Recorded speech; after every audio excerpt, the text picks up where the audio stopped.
Hey, what's up? Good morning, good afternoon, good evening, wherever part of the world you are in. Hello, and welcome to another Saturday edition of Live Unboxing, where anything can happen, and you guys control the show. My YouTube family, hello. Having some camera difficulties, as always, it seems. Pretty excited about today. Come on, you stupid computer. This one is going to be, I don't know, calling it ultimate probably would not be bad to do, actually. This literally is like every feature that we've seen R2-D2 do in the first three movies. Now, the first three movies, to me, are what you guys, the younger people, would call 4, 5, and 6. Us older guys and gals know them as the first three. And us hardcore people knew it was 4, 5, and 6 originally. But we never called it 4, 5, and 6. It was the first three movies. Until later when they came out with the other first three movies. Come on, you stupid computer. So I've got nothing over here right yet. I turned this on 2 hours ago. It went into sleep mode. And now I can't get it to wake up. So this is the Hot Toys MMS 511 Star Wars R2-D2 Deluxe. And from my understanding, it has everything that was in the movies. So we're also going to be comparing it then to the other R2s that Sideshows and Hot Toys have made. For instance, this is the first Hot Toy R2.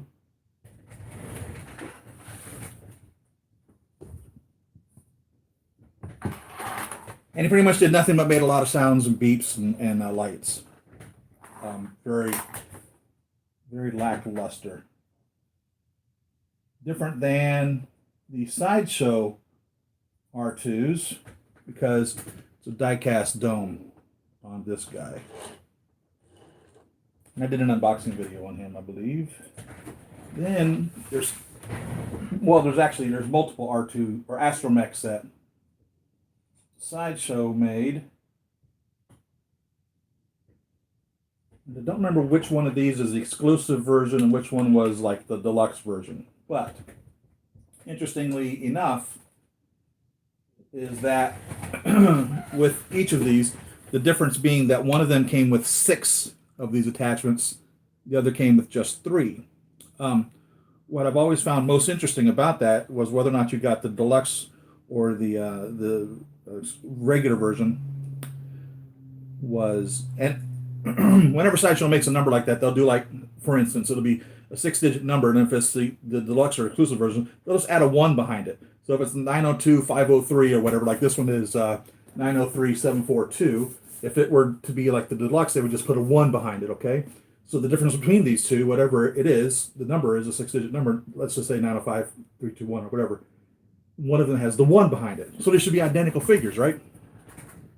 One thing that's always perplexed me on that decision was, if you'll notice the coloration on the feet, this guy is like dirty, and this guy's like clean. So this is like Tatooine style, and this is like spaceship style.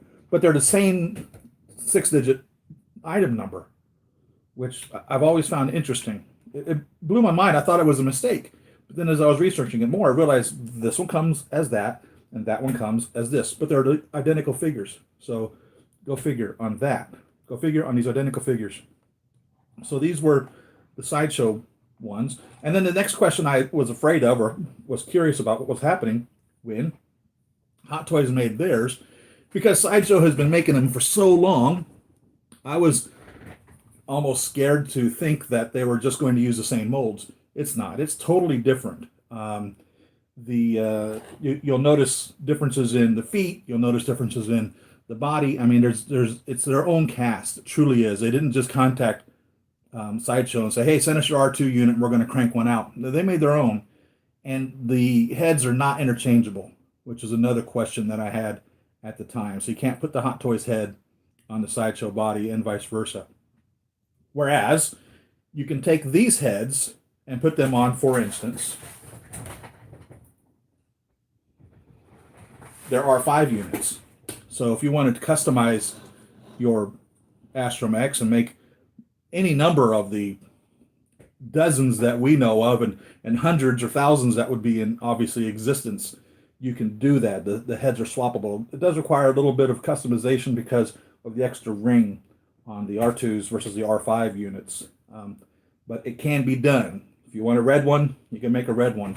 And I did a video of a bunch of these at one time, and but essentially the entire collection of these style astromechs, and I'm not talking about the BB-8, BB-9s. I have those also, and I'm just not going to bring them up because it's really different caliber. They are astromech though, but not what these are astromechs. These were all of the sideshow astromechs that they have offered over the years,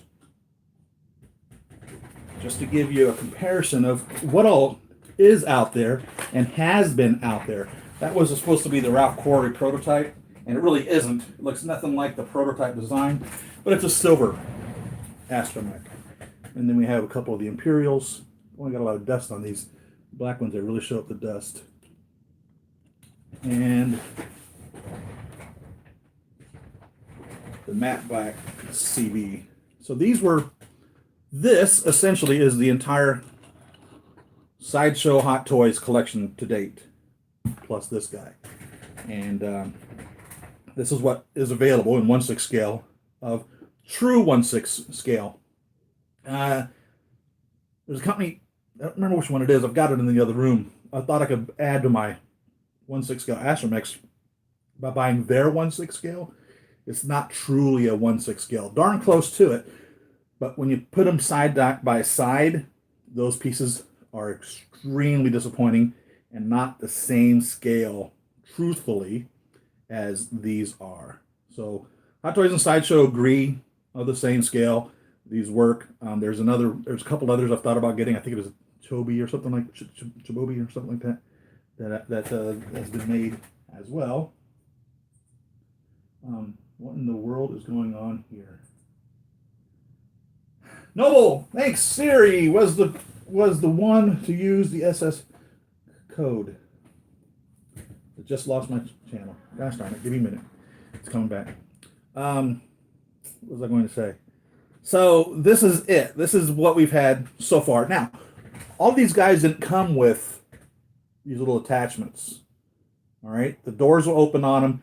This does not open on him. I customized that, and that was it can be done. I don't recommend it unless you really feel like getting involved in that. But I opened up his little arms there. The only ones that were designed to have the arms opened up were these two R2s from Sideshow. None of the others are designed to open up, but they can be opened up. If they're not molded into it, it can be cut open and opened. But there's no door there. You have to customize that. Now, these doors will open just like on the front. So the front faces doors open. And obviously, what I did was, whichever one of these guys came with the 6 of them, I put the other 3 or so into the other figure. So between the 6 on the one and 3 on the other, I had 9. So I was able to stick 1, 2, 3, 4, 5, 6, 7, 8, 9. All of the little attachment arms into every single one of these units. Because in theory, they would. Each one of them would be similarly designed with little attachment arms. So I put an attachment arm in each one of these because of the 9 arms that were available. And I put restraining bolts on them. They all come with a restraining bolt to open up. I don't remember if the Imperial ones came with the restraining bolts or not. I'm pretty sure they did, to open up the doors. So they all have a restraining bolt of one kind or another. Whether or not these are the right restraining bolts that came with them anymore, I don't remember. They've been moved around so often that I couldn't tell you if I had the correct restraining bolts on the correct units. They all light up. Some of the colors are a little different in the eyes, and it's pretty neat. But the only one that makes sound is the Hot Toys one. None of the others make sound. Come on. Jeez, I really need to just take this computer, smash it into like Office, what was that, Office Space, the movie? Just smash it with a baseball bat and enjoy kicking the hell out of this thing and buying a new laptop. For real. This thing just gives me so much grief. It's not even funny. So, by the way, the first R5 that I got from Sideshow, the motivator was bad. Funniest thing in the world. you pull on his little metal eye, and his motivator pops up, just like in the movie. I sent them an email, contacted them, and I said, "Hey, I have my R5-D4 has a bad motivator." They must have thought that I was joking. They didn't respond to my complaint, and it took me like another 2 weeks for them to realize that I wasn't joking. It really was a bad one, and they did send me a new one, and I had to send that one back. But it was interesting that my R5 had a bad motivator. So, I guess that's it on the history of the toys, of the collectible figures. They're not toys. Also, real quick before we continue on, talk about two of the best new pre-orders that are out. Juggernaut. If you've not pre-ordered a Juggernaut, you need to get with the program. $234 for a 1/6 scale Juggernaut. Oh gosh darn thing is 19 inches tall, if I remember correctly, which is larger than the Hulk, larger than he's huge. He's 49 centimeters, I think, which is 19.5 inches tall, if I remember correctly, which equates to a little over 9.5 feet tall in 1/6 scale. What does that mean, 9.5 feet? Your door to your house here in the United States, you have a standard door that you would put on most houses. The entranceway is 6'8" Okay. Your ceiling in a standard ceilinged house here in the United States is 8 feet tall from ground to floor. 8 feet is a standard ceiling. Juggernaut is 9.5 feet tall. So that gives you an idea of how big he is. He's bigger than Colossus, and it looks really good, and it's only $234. And I don't remember who it's made by, but I think this is one of those that if you don't hop on it, you're gonna regret it. Especially if you're a Deadpool fan, especially if you have a Deadpool collection like I do. You need this for your collection. One of the things I find interesting on the pre-order of it says there's an exclusive item that's only available for pre-order. I don't even understand that because all these figures are pre-order. So and they won't even tell you what it is, but it looks really good. And in one of the photographs that they show, it's all blurred out, but it's when he's ripping Deadpool literally in half. And it would be really neat if that was what they were planning on doing with the exclusive item or feature or whatever it is that they've got planned on that.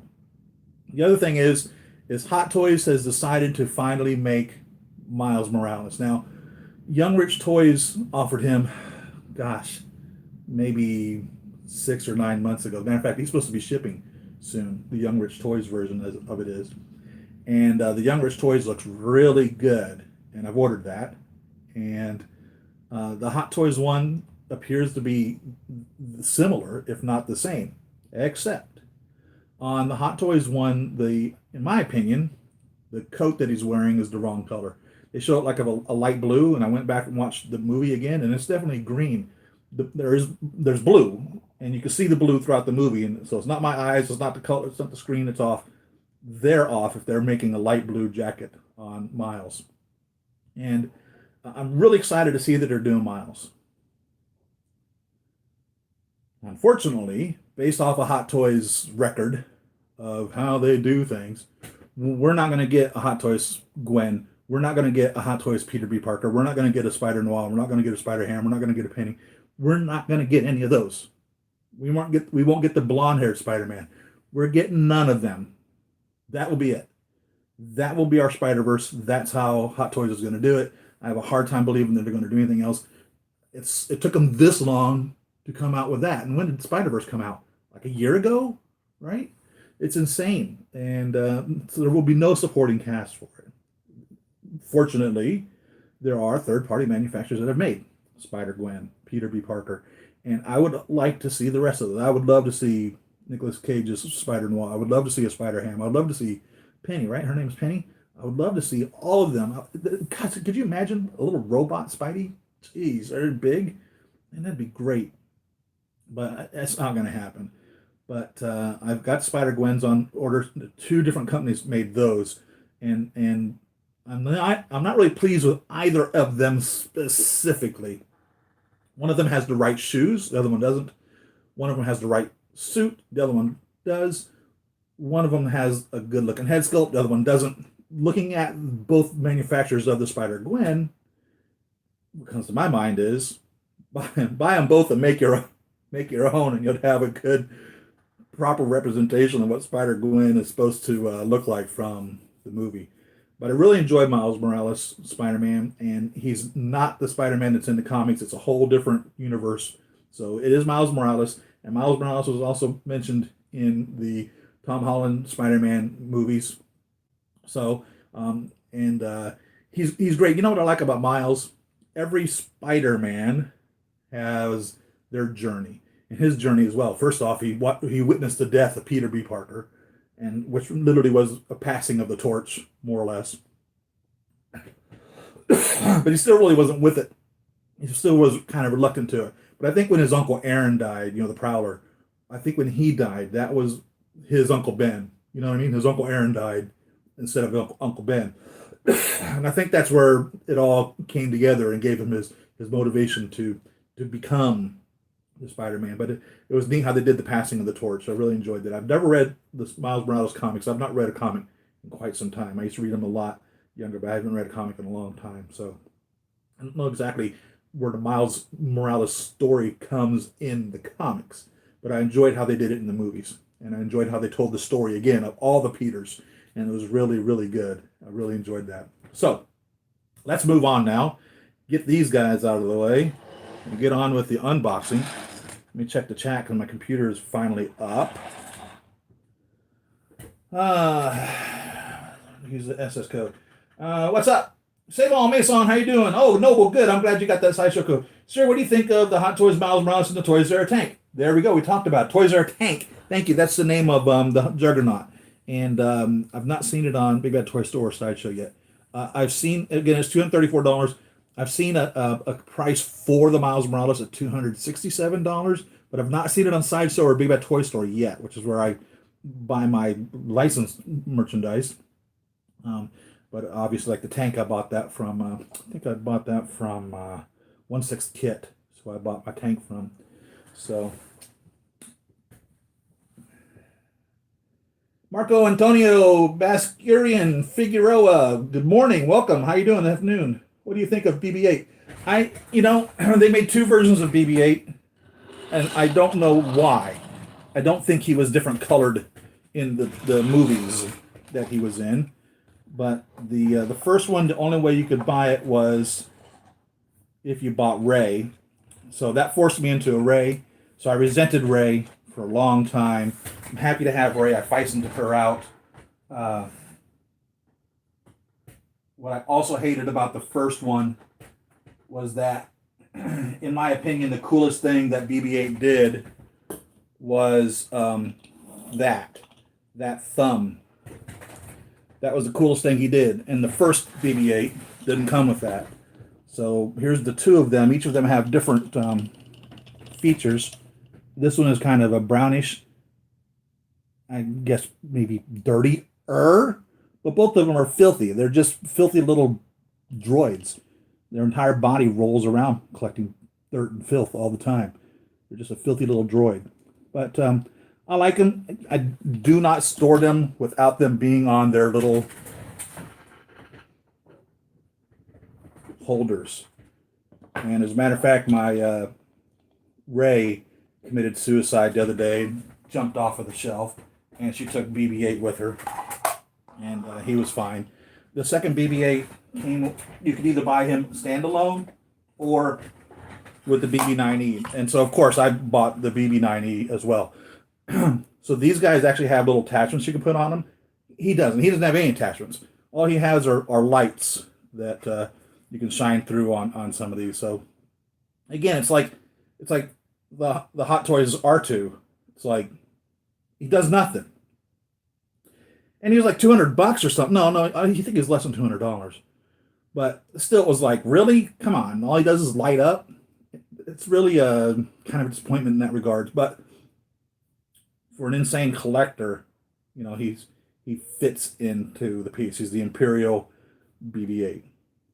So, which I never really got. It's like, okay, we're making these, but we're making them for the Imperial, and we're making these for the Rebels. So they made this for the Imperial, and they made these for the Rebels. Come on, it just doesn't make any sense. It doesn't even add up.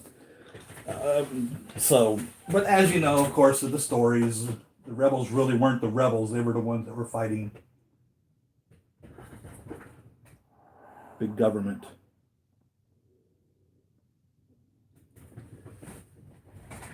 So, anyhow, I picked up my Ray, put my BB-8 back together. Don't know what the hell Ray was doing, jumping off the shelf. Deadpool must have been over here screwing around or something, I can imagine. Every time I turn around, gosh darn, Deadpool's done something. And then, the next day, my Vampirella took a dive. So I had to set her back up also. But yeah, these are the BBs. The BBs. Have to have them on their little display stands. No, don't let them just sit around. Where am I going to put him? Right? Got no room for him. Or are you talking about the tank? What are you talking about? The new Hot Toys R2-D2? I actually have just a little bitty space for him over on the shelf. I think you have to look on the bright side of the Miles Morales. Hot Toys has never done an animated character before. This is the first step in a lot of big things. I would love to see them make them all. I kid you not. I want to see the entire Spider-Verse collection of Spider-Man. I want to see the entire video game collection of Spider-Man. You're not going to bore me with Spider-Man. You're not going to hurt my feelings by cranking out Spider-Man. It's not going to. That's a non-issue. I can guarantee you that. Whatever they make, I'll buy it. I love Spidey. Spidey's my guy. As a matter of fact, I was looking at something they were suggesting a gay Spider-Man. And all honesty, I wouldn't care. I really wouldn't care if they made a gay Spider-Man, because the whole thing is of the tens of thousands of Earths that there are that Marvel represents. Sure, it's quite possible there could be a gay Spider-Man. You knock it out. I would have a problem if they decided to take a Spider-Man that is in existence and turn him gay. I would hate if they made like Tom Holland Spider-Man gay. I'd have a problem with that. Only because he has not given the impression that that was how he leaned for 5 movies.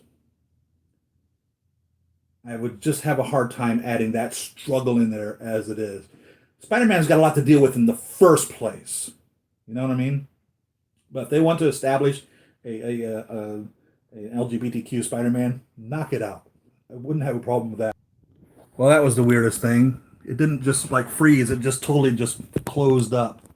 So I think there's a spider story of a spider girl or a spider woman. I forget which one it is, who was a clone of Peter, and they ended up. It's a woman of all things, and somebody made a little spoof or parody of that, of them having a sexual encounter between the two of them. It was really kinky and interesting and weird, but I have no problem with any of that. And so God bless them if that's what they want to do.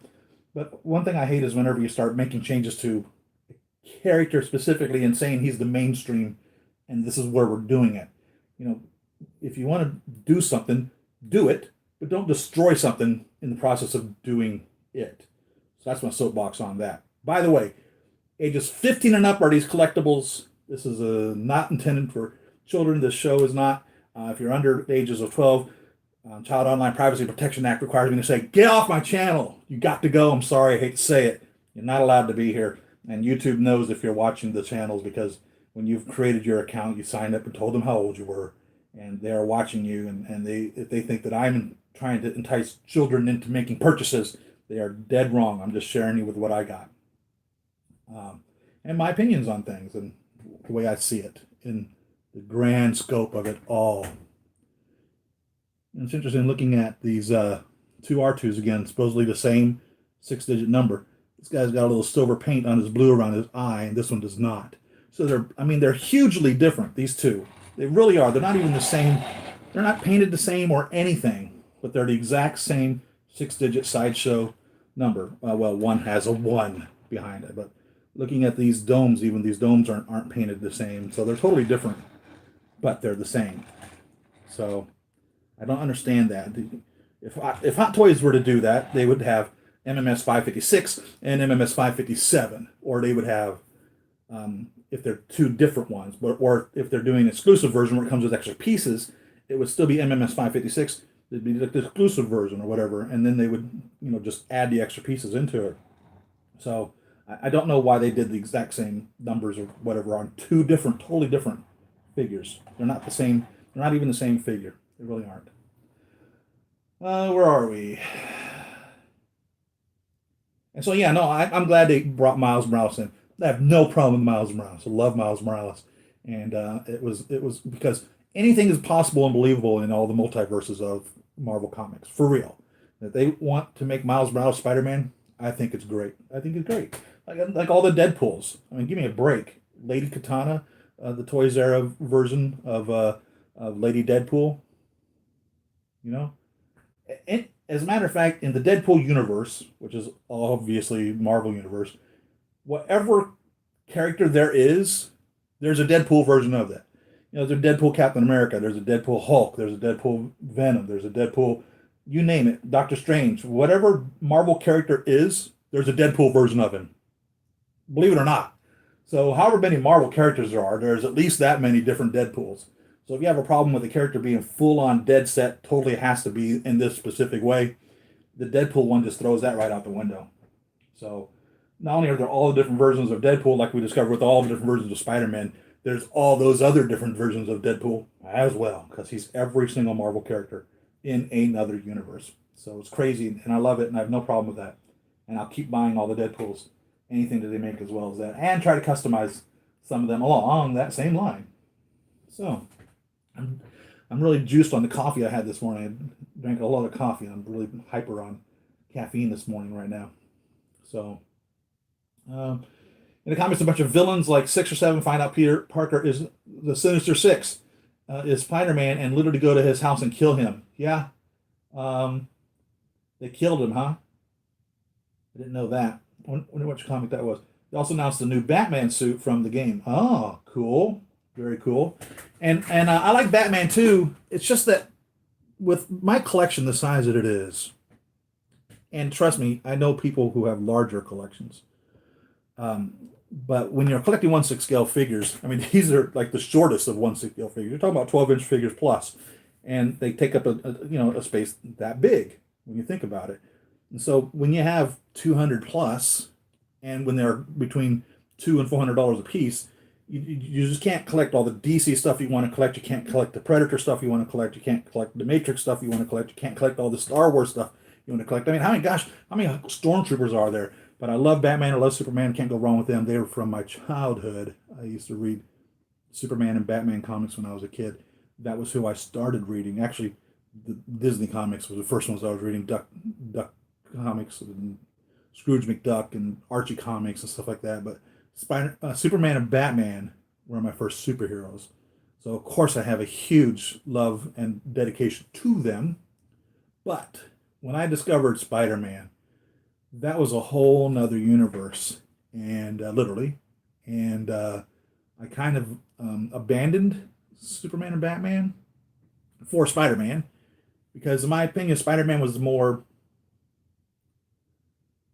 relatable, if that makes any sense. I mean, here he is, as a 16-year-old kid or whatever. When he first started, he was hoping to get enough money to be able to purchase a car, and struggling with not being very popular in school and being a smart kid and being picked on all the time, and the weakling on top of that, and all these things that every child goes through.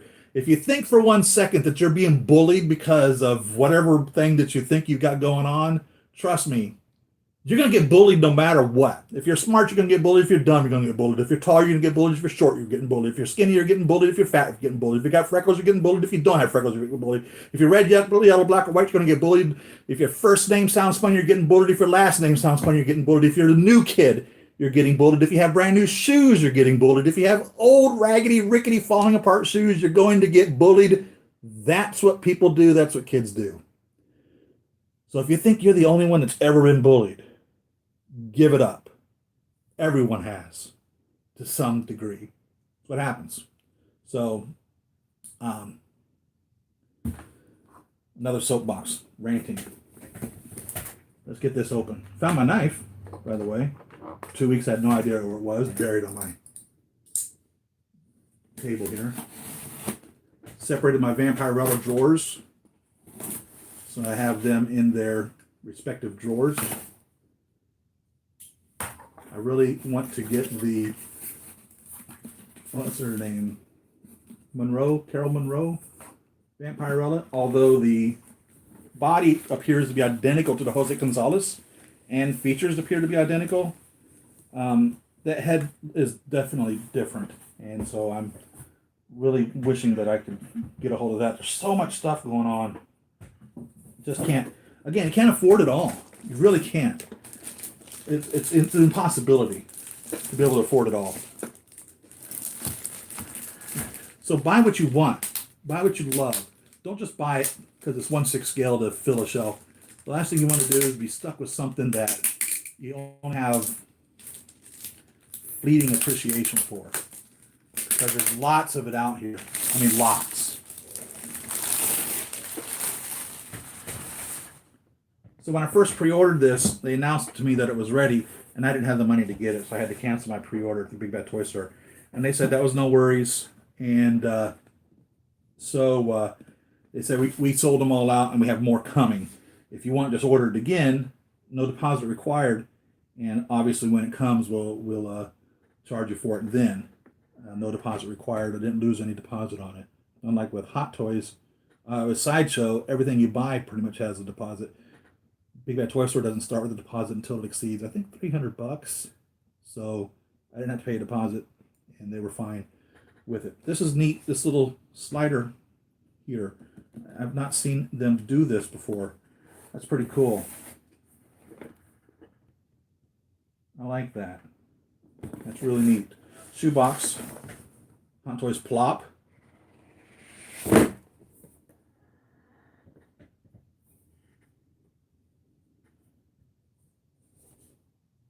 That's just taped in. If you want to take that out, that's just taped in. Really interesting.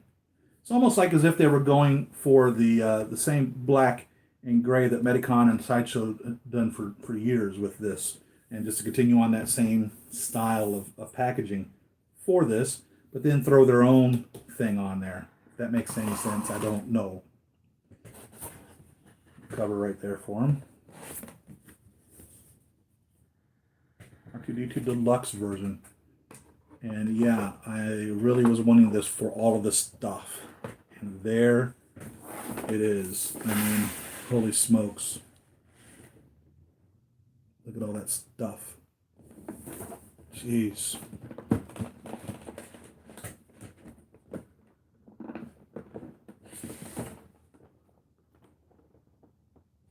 Yeah, I was really impressed with the Miles Morales announcement. And it still wasn't for sale as of this morning. It's the weekend, so Sideshow and Big Bad Toy Store are off. They won't be putting anything up on the website. But 1/6 Kit has them up for sale for $267 or something. But I'll be getting it from Big Bad Toy Store. No security deposit. Pay for it when it arrives. There's all the stuff. Holy smokes. Jeez. See if that makes it any better. Yeah, there you go. Now you can see it all. And again, this is supposedly everything that we've seen R2 do in movies 4, 5, and 6. Another thing I really liked was the announcement of how they were doing the Carrie Fisher hologram over the Sideshow one. Both of these R2s came with this. And it's neat. You know, you push down the little thing here and she lights up. And so this was in Ben's house when he was coming to see him. Ben Kenobi's house. Old man, Obi-Wan. When they actuated R2 doing his little thing. So Hot Toys has given us these. Which look a lot better than that. Because really, this is what Luke fell in love with. Oh, look at her. She's beautiful, or whatever it was he said. And you have two of them. You have one in the help me, Obi-Wan, you are my only hope. And then we have her bending over and sticking the plans into the R2 unit. Look pretty cool. Obviously, it looks like they're 3D printed, which is fine. Because she's supposed to be a hologram anyhow. So she would look like that as well. A little skittering, shaking out image of her. So there we have it. They're hollow underneath, and they're designed to go on this, which doesn't make any sense because, well, this isn't what she was displayed on. She was displayed on this, right? So you would have thought that they would have put the batteries in this, but no, they didn't. It's so small. So you're supposed to just set this on as such, light it up. Curious, because this just sticks in the hole here. I wonder what would happen if we just place this on here. Let's throw her on the ground. What would happen if we just stick this on here and turn this on? Oh, look at that. Oh my God. Okay, there you go. Done deal. No modification required whatsoever. That is gorgeous. That's, shoot. I don't even know what to say. Let me go get my other princess here. When I threw it on the ground. I couldn't have asked for that to work out better than it did. Truthfully. That's the icing on the cake right there. That makes the figure go from, okay, that's cool that they did this, to, holy crap, that's cool. I'm speechless. I didn't expect that really to work. I really did not expect that to work at all. No, she's not going to stand, so I'm going to try to so here so you guys can get a good look at that. That worked out much better than I had ever even expected it to. That's perfect. That's perfect, man. No ifs, ands, or buts about it. That's phenomenal. I am really blown away by that. I didn't expect that. That's the truth. And I have two of these for each one of these R2 units. Look at that. And obviously the camera has it glowing more than she really is. She's not glowing that much. She's illuminated. She's illuminated perfectly is what she looks like. It's amazing. And her face is really nice here also. It's not bad. Not bad at all. So I really didn't expect this. I'm blown away. I really am. No, she's not glowing that much. I wonder if I put a light on her, if that will calm down that glow.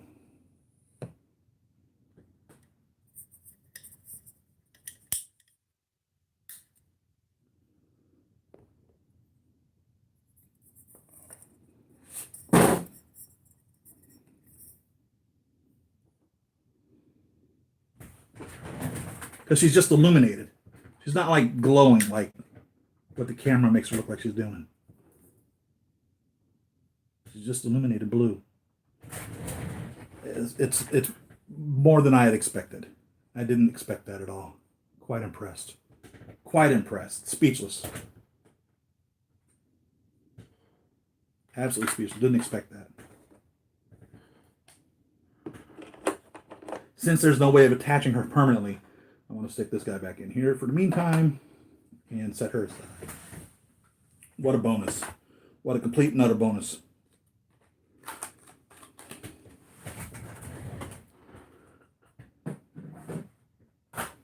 Didn't he light her up someplace else, though?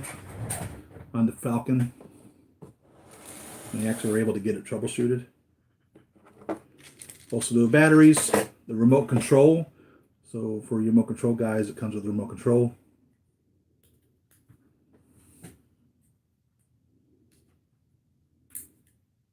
Uses button cell batteries.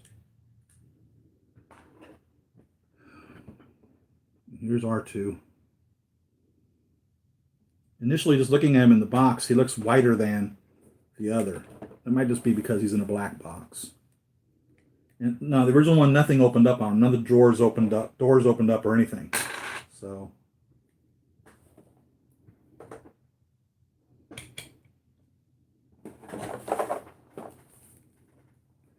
We don't get a figure stand, of course.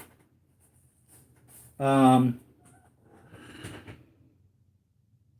remember correctly,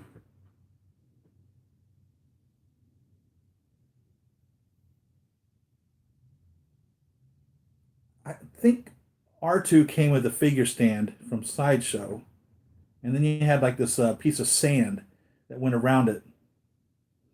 For some reason, I've got that in my mind. I might be crazy. I thought it was a way of standing R2 and C-3PO up together. I don't really remember. I'd have to check my video that I unboxed them with for that piece of factual statement. I don't know.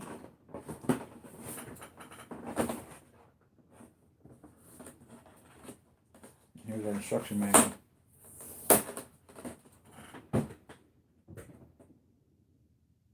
And let's get these guys side by side, because I'm thinking there's a color difference in the body.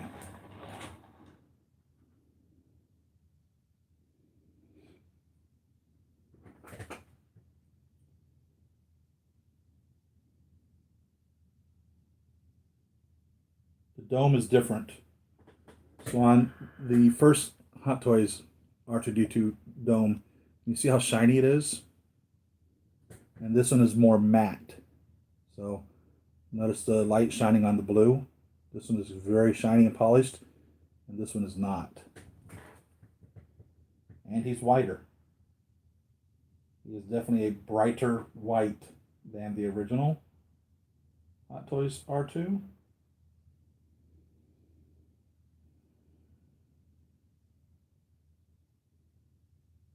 Cleaner as well. So again, we have like Spaceship R2 and then Dirty Planet R2 on the underneath. And you have nice and clean on the new one and dirt and grime on the other. Heavier, much heavier.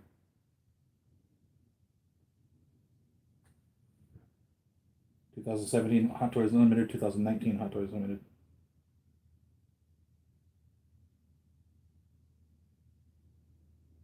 Very interesting.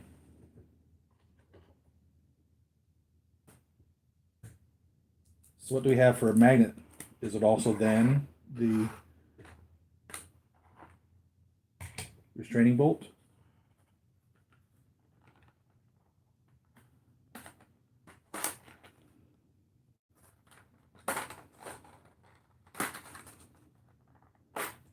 Some of these accessories are different sized, and I guarantee you they won't fit in the Sideshow pieces.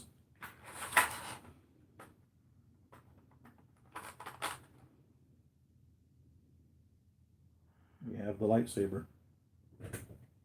How many of these do I have now? A handful of them. This is really neat.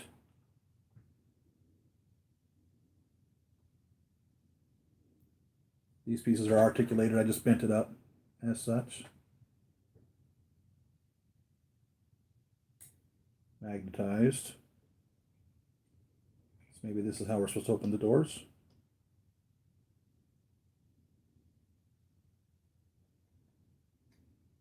Maybe not.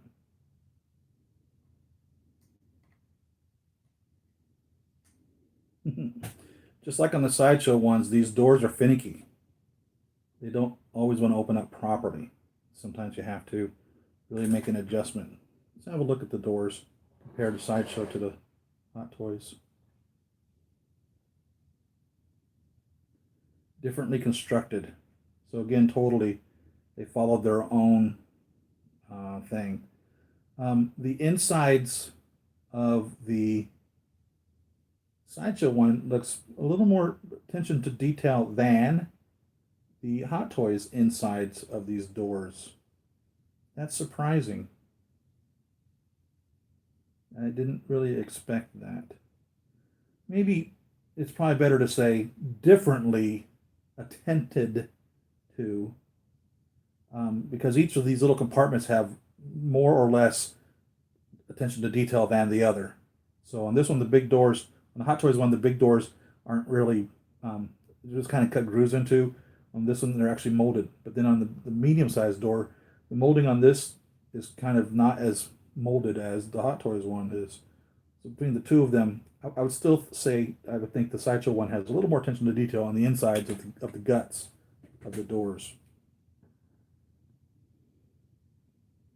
This should open, I would imagine. Feels like it should.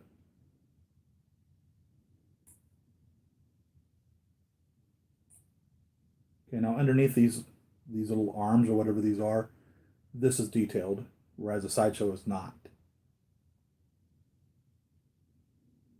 It's really interesting comparing these two, knowing that they weren't using the same mold, just following the screens or the plans or whatever that they had and building it from there. Different interpretations of the same character. I wouldn't say either one is more perfect than the other.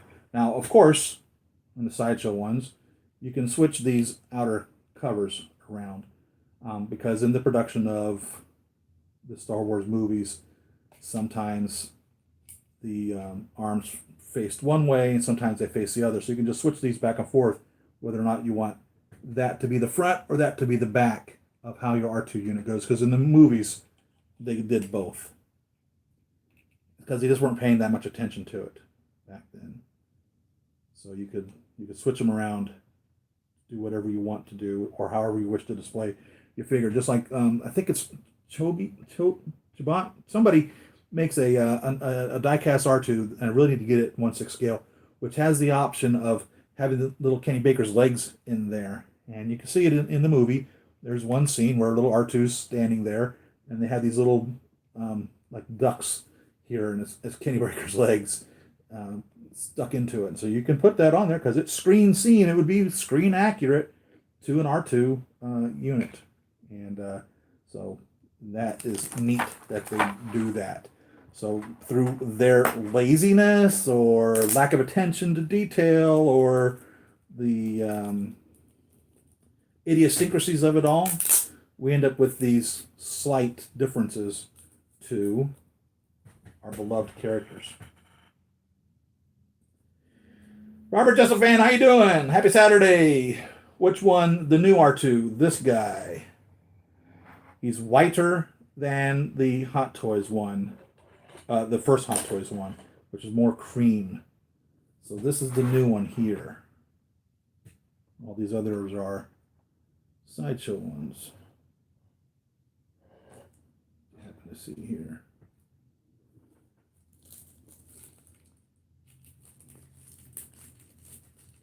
I want to open up the instructions because it's literally, to me, a new figure because this guy, nothing opens up on him. The first Hot Toys, none of the doors open. Literally just lights and beeps. That's it. And his leg goes up and down, and you can put him in three-legged pose or two-legged pose. But none of the doors open. None of the doors open. Well, I don't know how better to even to say that. So I'd like to see what all doors open on this guy.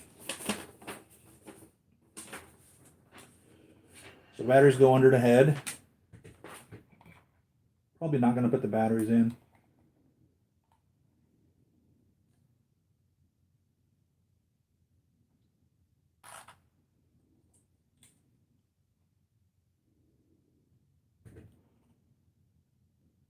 Says just pull straight up. Simple as that.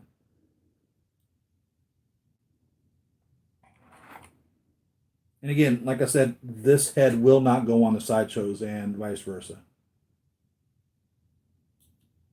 And the head is die cast. And so the two compartments here, one will be for the periscope and one will be for the lightsaber.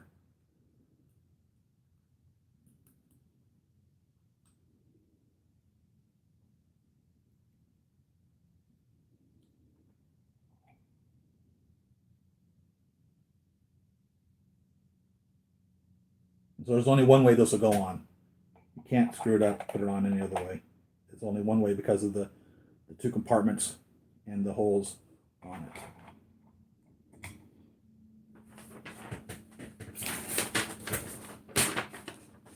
There's the instructions.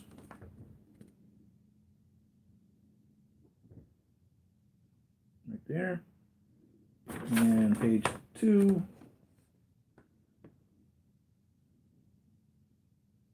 Right there. And it's good to look at these and put it on the video because I have to go back and research my own videos to remember how all of this worked in the first place. LED light sound effect function, so I imagine it's got the same sounds and lights as this guy. And the batteries just don't last. They don't last worth a flip. Don't pull the wire attached to the lamp, otherwise accessory may get damaged. So this, if I remember correctly, this is what we've seen at in Return of the Jedi when he's at Yoda's place on Dagobah, and they illuminated the place with this. And it's so funny. That's a little 2-prong electrical cord there. So it says don't yank on this because you'll pull it right out. That's neat. And it's got a battery compartment, so it can light up as well. Gosh, the expense put into turning these into AC power is insane. It's really insane to AC power your figures. But it would be neat to be able to do that. Something I've always wanted to do is to convert these into AC power. Turn them on and off, on and off, on and off without having batteries that just go dead or rot or explode or whatever inside of them. Toys R Us tank is a 1/6 scale juggernaut. Straight out of the scene when they bust off of the prison train or truck or whatever it is. And Deadpool sees him for the first time. He's like, "Oh, you make my favorite person." And he literally rips him in half. And Juggernaut says something like, "I'm going to kill you," or something. He goes, "Oh my God, that's the most perfect Juggernaut thing to say." And that is what he looks like. And he looks great. And he's like 19 inches tall. He's huge, which puts him at about 9.5 feet in 1/6 scale. He's huge. And he's only $234. And I truthfully believe if you don't order him, if you're a Deadpool fan at all, he's going to be a piece you're going to regret not getting. And at $234, he's a steal. Truthfully, in my opinion. Okay, so it says that the little restraining bolts are the batteries. And holy cow, that battery jumped. Or I mean the magnets. That magnet jumped right out of there. It's super strong. Let's see if this... Keep wanting to mess with this door before reading it.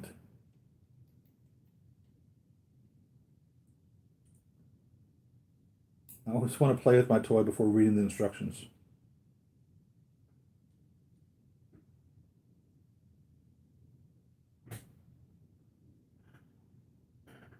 The tank. The tank is Toys R Us name for it. It's a PE005 or 6 because it's their premium edition. So when Toys R Us makes like their normal one, like Colossus, it's TE, Toys R Us something. When they made Cable, he was PE. I think he may have been the first premium edition one. And I don't know what the difference in that normally would be. Obviously, the PE version of Cable, his eye lit up. I don't know. I don't think Juggernaut has any batteries in him whatsoever. Holy smokes, we can put the disc in him. Are you kidding me? Wow. Okay. I didn't expect that. It's not magnetized. Let's get my little tweezers over here. We actually have the data disc that we can put into an R2. Holy smokes.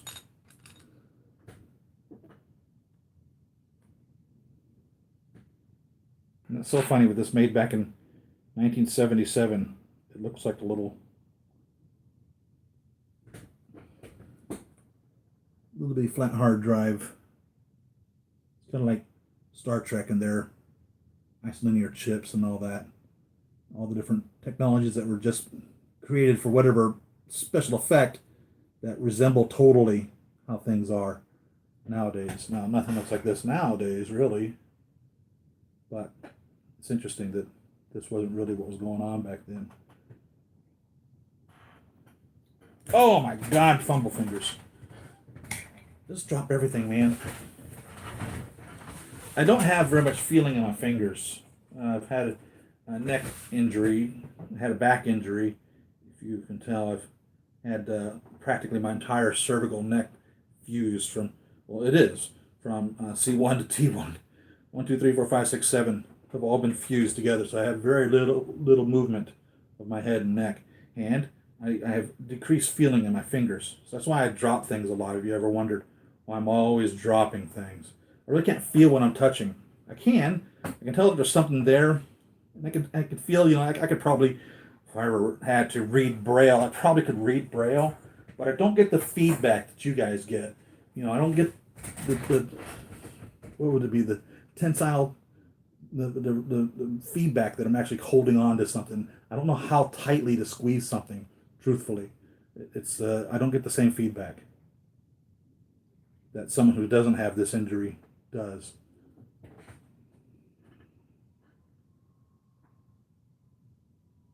So that's why I drop things. In case you're ever curious, look at that. So it doesn't go in all the way, right? I suppose you wouldn't want it to, you get it lost. It goes in that far, right there. That's neat. That's really neat. If you have the Episode 4, A New Hope, or as I call it, the Star Wars, Leia Organa, you could pose her putting that into him. In that classic scene, Jazz makes that diorama, or has made it. I don't know if it's still available. And that is neat, because there it is. I'm curious, because I see a slot on this Hot Toys. One. Go in there.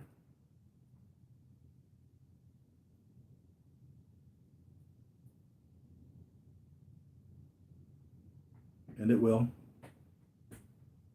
Sure enough does. Now I'm even more so curious. Will it go into the sideshow one? There's a slot on there. But I don't believe it's a real slot. No. The slot's there, but no depth. So, if you literally want to recreate that very classic scene of Leia Organa placing the disc into the R2 unit, and you don't want to use this guy because of all his accessories, and this one doesn't do anything, it'd be perfect for it. Fits right in there. They were way ahead of the game when they made this unit. They knew they were going to be doing that, I imagine. So there you go. Fits in there. The same as it does the new one. There you have it. The plans to the Death Star. I really enjoyed Rogue One. The way that ended. Oh my God. What a movie. And the characters had such great depth. I really regretted that that was just a one-off. You know what I mean? It was really a crying shame that none of those characters continued on. Which is like for the unit's same operation as the sideshow one, evidently, in regards to stowage of the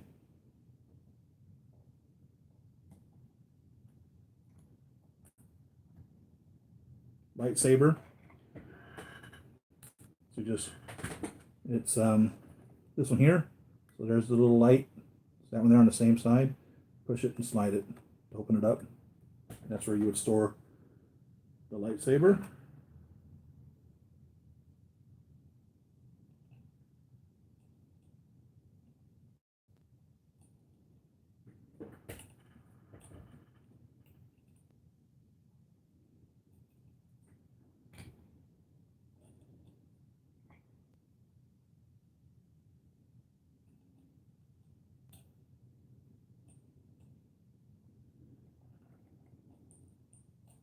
Little spring in there so you can pull it up. And what I've done on guys is I'll pull it up to right where the little handle is and then close the door on top of it to get it in there. But there's a spring on the bottom of it, so when you place it in, it only goes in one way. You can push it down and then close the door on it.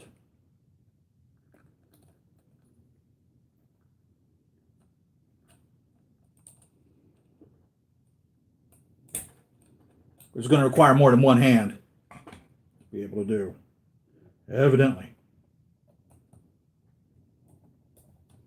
There you go. Now it's tucked away nice and neatly, and it just push and slide, and there it is. You pull it right out of there. Of course, he ejects it into the air for Luke. He had it hid inside there. And let's see, where's the other compartment? Right next to the light. On the other side is the little periscope. Press it down, pop it up. Now, one thing I always hated about the sideshow one was it never really stays up properly. You kind of have to finagle it. So I'm curious to see how well this one stays up. Same problem. He's a little tighter in that regards, but I anticipate the same problem. Looks really neat how they did it. The sideshow one periscope is silver. Let's lift his little head up.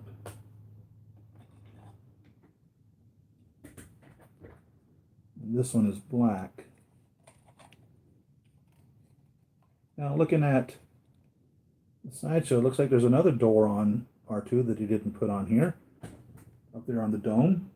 A couple doors actually.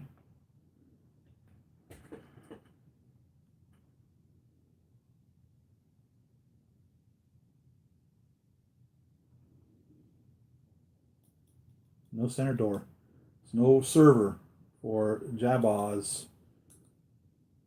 But we do have for the little radar dish right here.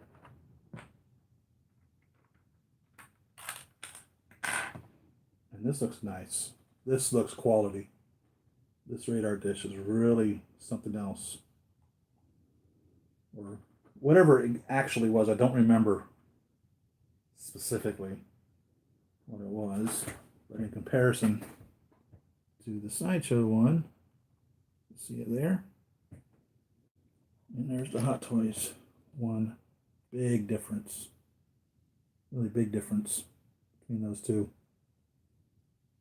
Hot Toys one looks much better,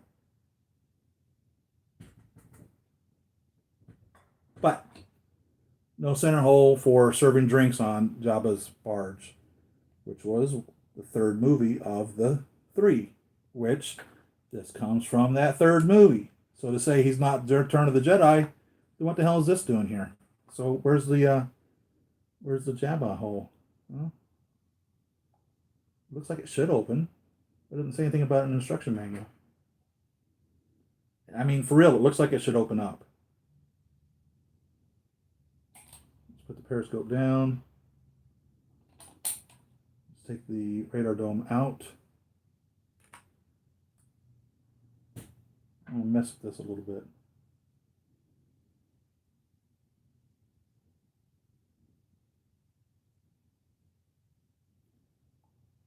No, there's nothing. There's nothing in instructions say anything about it. Nothing at all. But it sure looks like there's a seam there that can be opened up, but it's not. It's not there. And of course, that's where that arm attaches for serving on Jabba's barge, the sail barge, right? Serving the drinks.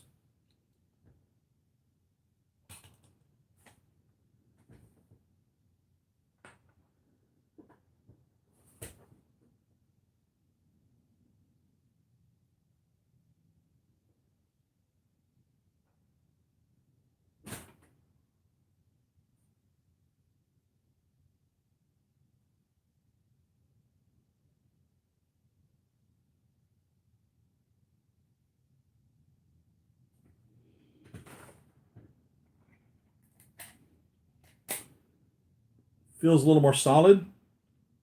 Works the same way. Literally works the same way. Third leg. They don't say anything about whether the sides can come off the legs. We'll pull on it. No. They don't feel like they should be coming off at all.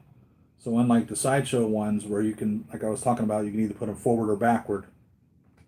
For instance, on these two guys here, I have his arms facing the other direction. See, that's his front. And this guy, those little legs are facing the other direction. Notice that? You can do that with the sideshow ones. You can't do that with the Hot Toys ones, evidently.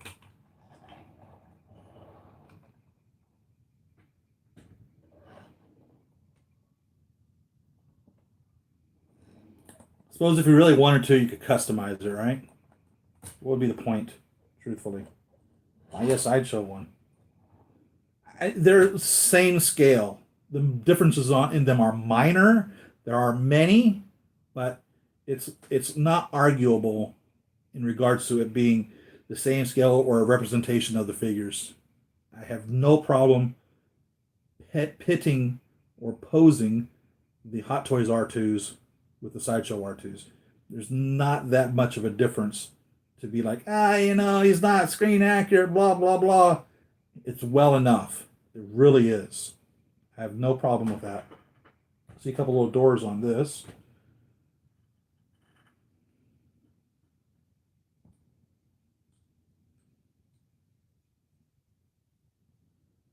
Didn't he like exhale out something on these little doors as well?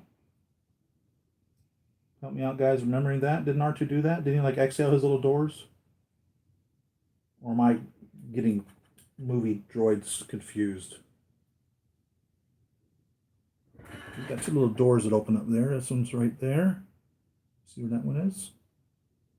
And the other one is on the other side. See where they are? Little one, and there's the big one.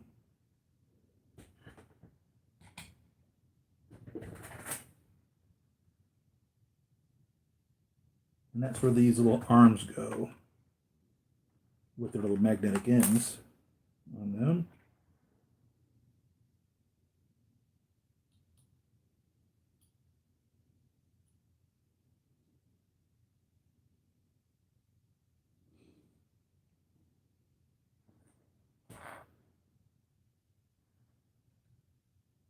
Right there. This door does open. We have to get it to respond. And that was a sideshow problem also. Sometimes the doors just didn't open. Even though they were supposed to.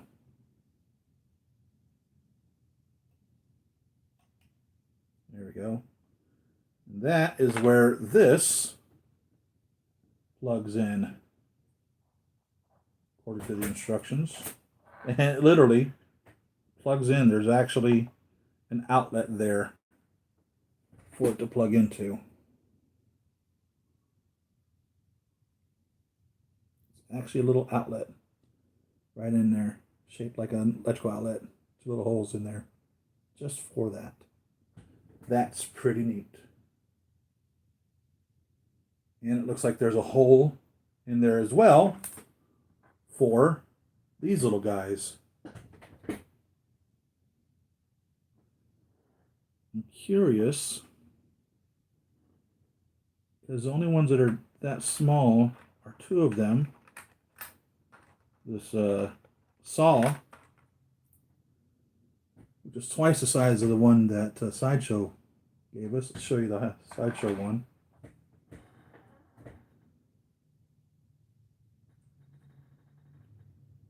I have it on red over here because there's red on it.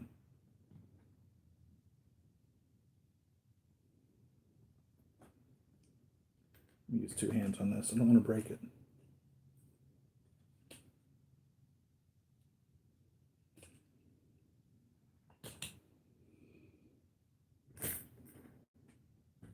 Here's the Sideshow saw.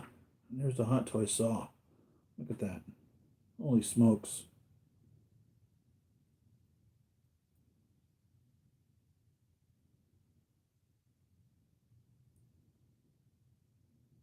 Big difference, huh? Curious. The Hot Toys hole is larger in diameter, so that would tell me that the Sideshow one will not fit, and vice versa. There's a little hole right there. Yeah, it's just too big for this to latch into. You can't get it into the outlet either. So let's give Red back his little saw.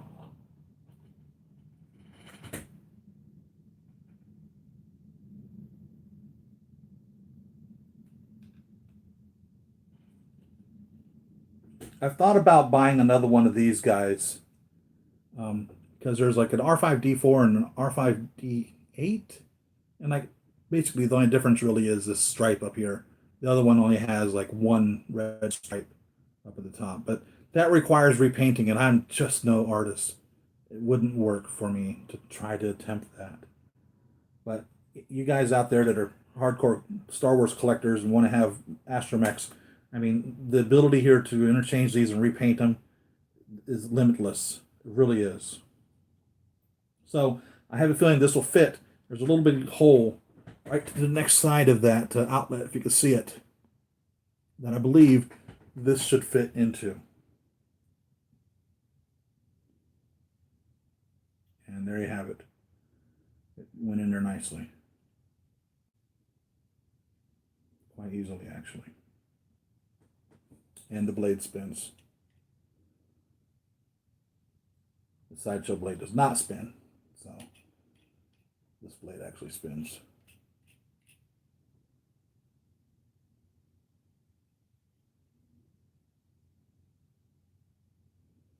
So I have a feeling it's this piece and only then this piece,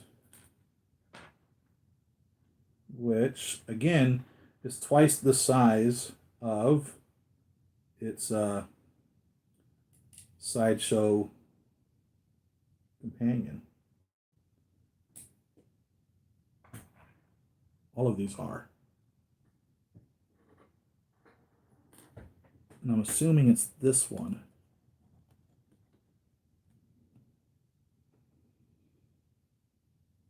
It doesn't look identical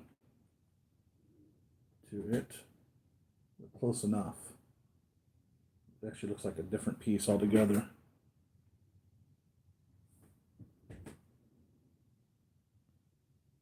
There you go. Can you see that? Sideshow over here, Hot Toys over there.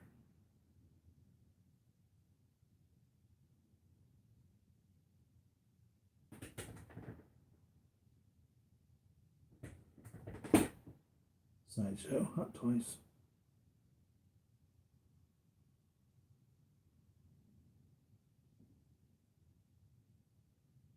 Difference. But what are you supposed to do with all of these accessories? Buy 12 R2s? Knock it out, man. They are available for sale right now. You go to Big Bad Toy Store and pick one up. I did.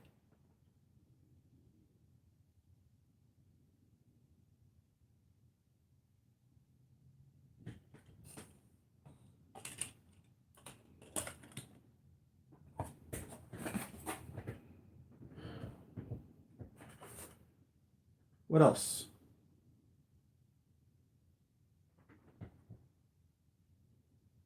It's funny, they don't show the saw fitting in there, but it fit perfectly in there. They show it fitting into the other door, but there's a hole right there. You just seen me plug it in. You literally watched me plug this into this hole. Okay? The instructions don't show that fitting in that hole, but it certainly does. The instructions show it in this door is the hole for it. And sure enough, there is a hole there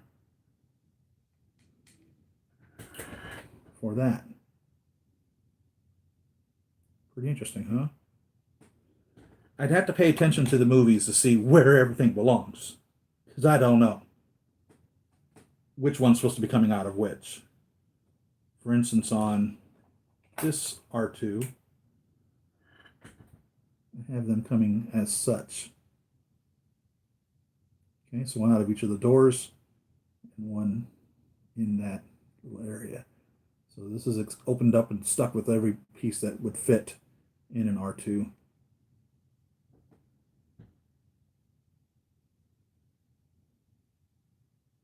The door's closed. There we go. There's all his little doors open. And his arms. It's a sideshow. Straining bolt. And these little arms go sliding up and down on that bar, so they slip down sometimes. They don't actually stay in one spot.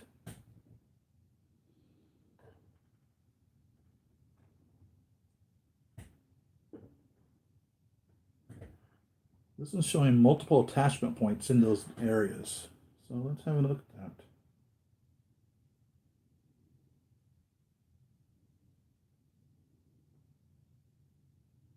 Oh, you know why?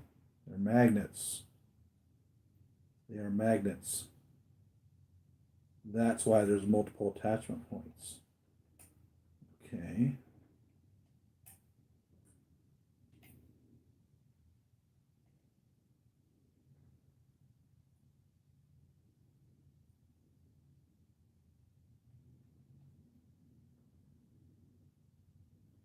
Curious then, what all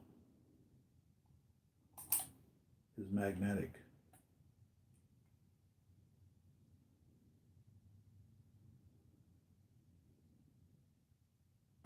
You know what I mean?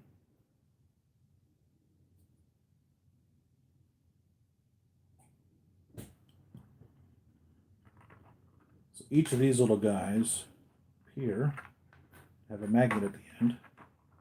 Curious then, if I can load them up with everything. Whoa, hello! Magnets are having their polarity problems and wanting to attack each other or run away from each other. God, look at the detail on these.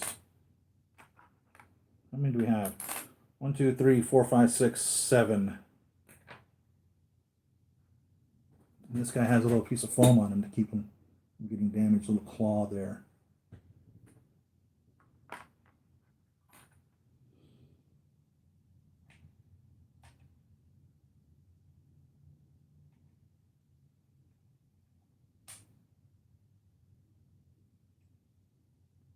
I don't think there'd be any problem putting these all in them at one time.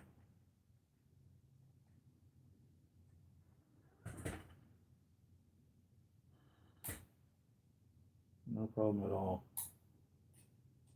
Curious if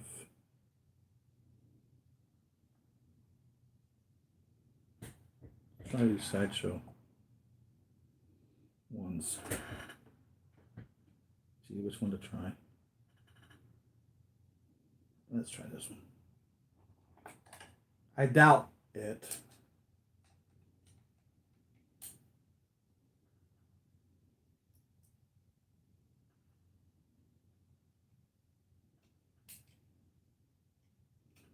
Now the doors are magnetic, but the body isn't. I suppose if you truthfully wanted to, you could put a piece of metal inside these guys, crack them open, customize them, to make these be able to go in there. I don't think it'd be worth the effort, though, truthfully. All honesty.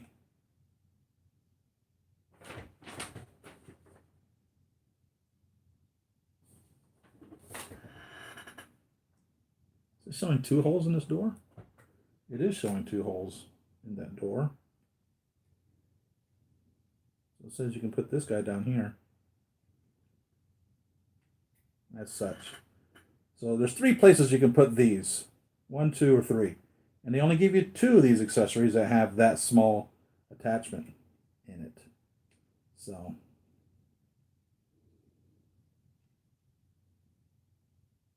it definitely plugs into where that outlet is, right next to it. No doubt about it. And again, I would suppose I would have to research the movies to see which one goes where, truthfully. But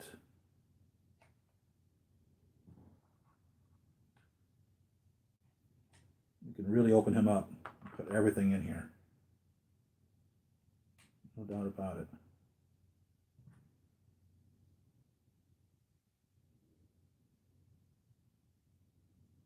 The restraining bolt snatched onto the piece there.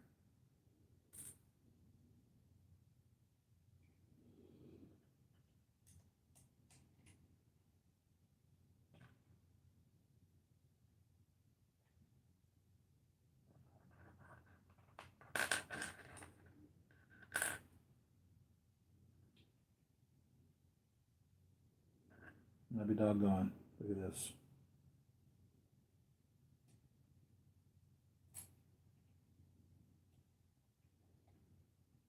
All right, guys, cooperate with me.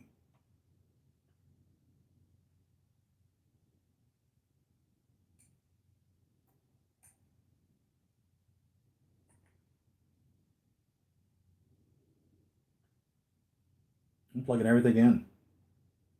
Sure enough. Sure enough. We should have called this the ultimate.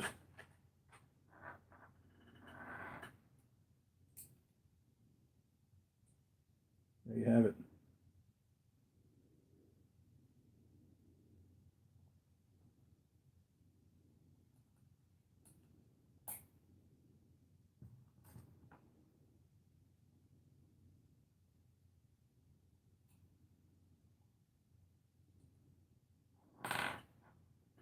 There he is. There's everything attached to him. Everything.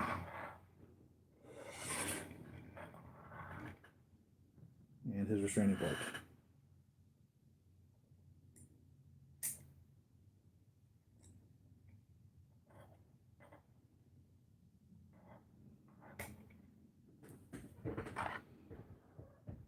You can 100% set him up.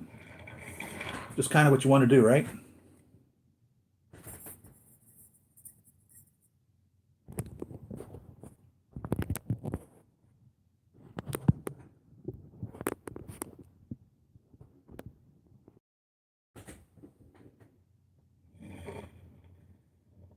There he is with everything on him.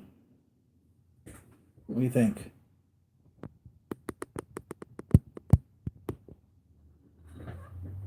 God, he looks busy. The only thing he doesn't have, essentially, are the little rockets on his arms. They should have given us little rockets. But I don't remember if that was... Yeah, that was, again, on where was that? Was that Return of the Jedi? Don't remember.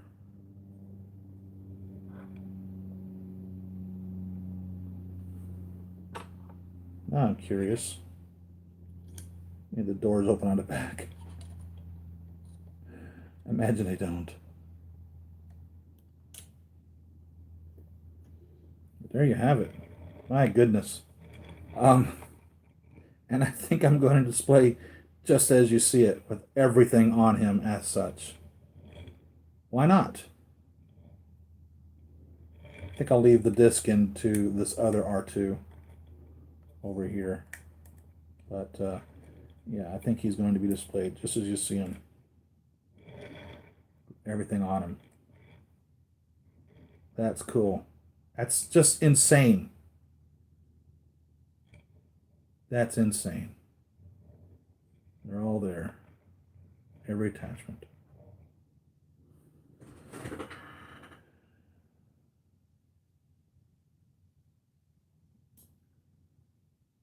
How's it going, CBS Sci-Fi? That's a lot of R2 units. It is. Now he can repair a lot of X-Wings. Can R2 repair all the Starfighters, Y-Wings, X-Wings? I think so, because we've seen him in all of them, right? He was flying around with... what was the Obi-Wan's master? Qui-Gon, right? Didn't we see him flying around Qui-Gon? I know that Forrest Whitaker's character from Rogue One is in the newest Star Wars game, but I don't know how much. Did he die in Rogue One also? Did anyone see Rise of Skywalker? I did. I don't have a problem with Rise of Skywalker.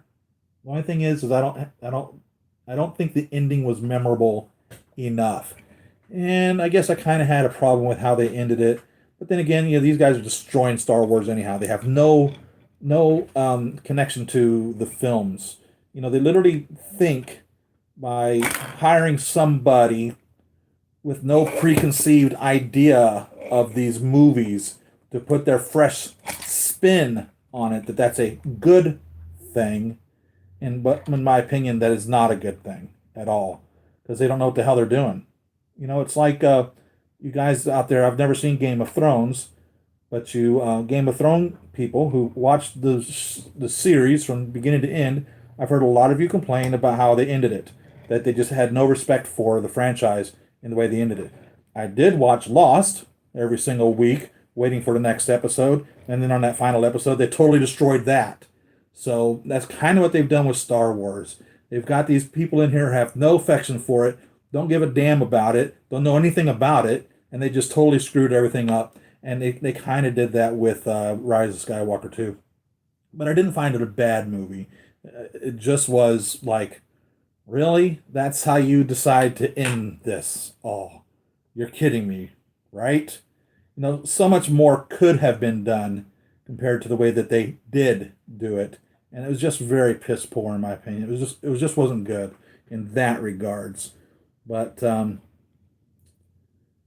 it is the final of the 9 movies. They could totally continue on with the story if they wish to, but it's just not. It could have been done so much better. It just was really done piss poor, in my opinion. So it really wasn't that good in that regards, but it wasn't bad. Can you interchange the parts on the other R2 is negative. Hot Toys and Sideshow are not interchangeable, but all of the Sideshow ones are, with some type of fabrication or modification.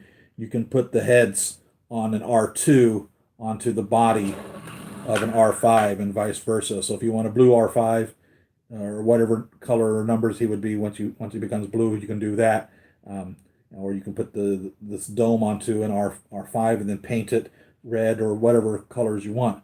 They are interchangeable. They do need there's an extra. So this guy only has just the silver, and this guy's got that blue on there. So you have to keep that in mind when exchanging them. It requires some modification in order to be able to do that, but you sure can. It's not designed to be done in that manner, but you can. So if you want a red R2 unit, you pop the dome right on them, and you're set. Or if you want to have a blue R5 unit or whatever he would be called once he becomes blue, you can do that. The legs on the R2 and R5 are blue, no matter, so you don't have to worry about swapping those out. But sure enough, the sideshows are interchangeable. The only interchangeability on the Hot Toys ones is you can put in him a little data disc on the original Hot Toys one. Other than that, nothing is interchangeable between these two pieces. But the Hot Toys and Sideshow are totally different sculpts. They didn't use the mold from Sideshow when they made the Hot Toys R2s. It's their own R2 unit, no doubt about it. And only 2 Hot Toys R2s. These two. First one that came out, all he does is lights up and beeps. Doesn't do anything else. And he'll hold the little data disc. And this guy, called the Deluxe, I would easily call him the Ultimate. He supposedly has every single thing that he did in the first 3 movies, or as the younger people call them, movies 4, 5, and 6. But we've already noticed some differences in that aren't there. For instance, the attachment for Jabba's sail barge, that door doesn't open on the Hot Toys one, so they did miss one. They had plans for 2 more trilogies in the Star Wars universe in the works, but I believe both of them fell through, so I'm guessing they'll probably wait for Star Wars to cool down and then release more. And that was kind of George Lucas's plan in the first place. When he came out with the first Star Wars in 1977, The Empire Strikes Back came out in what, 1981? It's like 4 years later or something. And then Return of the Jedi was like 3 or 4 years after that. And that's how long we had to wait. And now they're like, oh, we need to have a new Star Wars movie every Christmas. Yeah, and that's not required. It's cool, but it's just not a requirement. And they're like, well, look what Marvel's doing. Yeah, Marvel's cranking out 3+ movies a year. Marvel knows how to treat their fans. Marvel knows how to respect a character for the most part. Disney and Star Wars, they aren't doing right. Kathleen Kennedy or whoever the hell is running it doesn't know how to respect the characters to be able to crank out even one a year, let alone the load that they're trying to do. They have no respect or love for their characters. And when you don't love something, that's probably the best advice you could ever I've ever heard anyone give anyone who wishes to tell a story to write a novel. You have to love your characters. Now, these people will sit here and claim that if you can't kill your character, you never loved your character. I think that's an incomplete sentence. In all storytelling through time, there's this circle, and there's actually a theory that this circle exists in storytelling, and that's why we have these great stories from time eternal of like the Flight of Icarus and Oedipus and all of these old stories, because there's a cycle that they all go through. The hero has to go into trouble. He has to die or be put into such a dilemma that he has to get a rebirth in order to overcome adversary, and then he's right back to the beginning after it's all said and done. Well, what they're doing now, they put him in an adversarial condition, they put him down into the trouble, and then they kill him and leave him and they don't cover him up. And they're like, well, if you don't kill your character, you never loved your character. Yeah, bullshit. If you don't love your character, you got no business telling the story of your character. And if you love something, you don't kill it. You know what I mean? And they're like going out of the way just to kill shit for like no reason whatsoever. And the joke is that in the Avengers and in Marvel, that dead doesn't really ever really mean dead. But I'll be doggone, man. In Star Wars, dead is dead. Now you can say, well, Obi-Wan came back as a ghost, and Darth Vader came back as a ghost, or Anakin, whatever you want to call it, and Luke came back as a ghost, and Yoda came back as a ghost. They're still dead. They're dead. You know what I mean? Dead is dead. You're not coming back from dead in that regards. So, in the Marvel Universe, dead is only like a temporary thing, apparently. Same thing with um,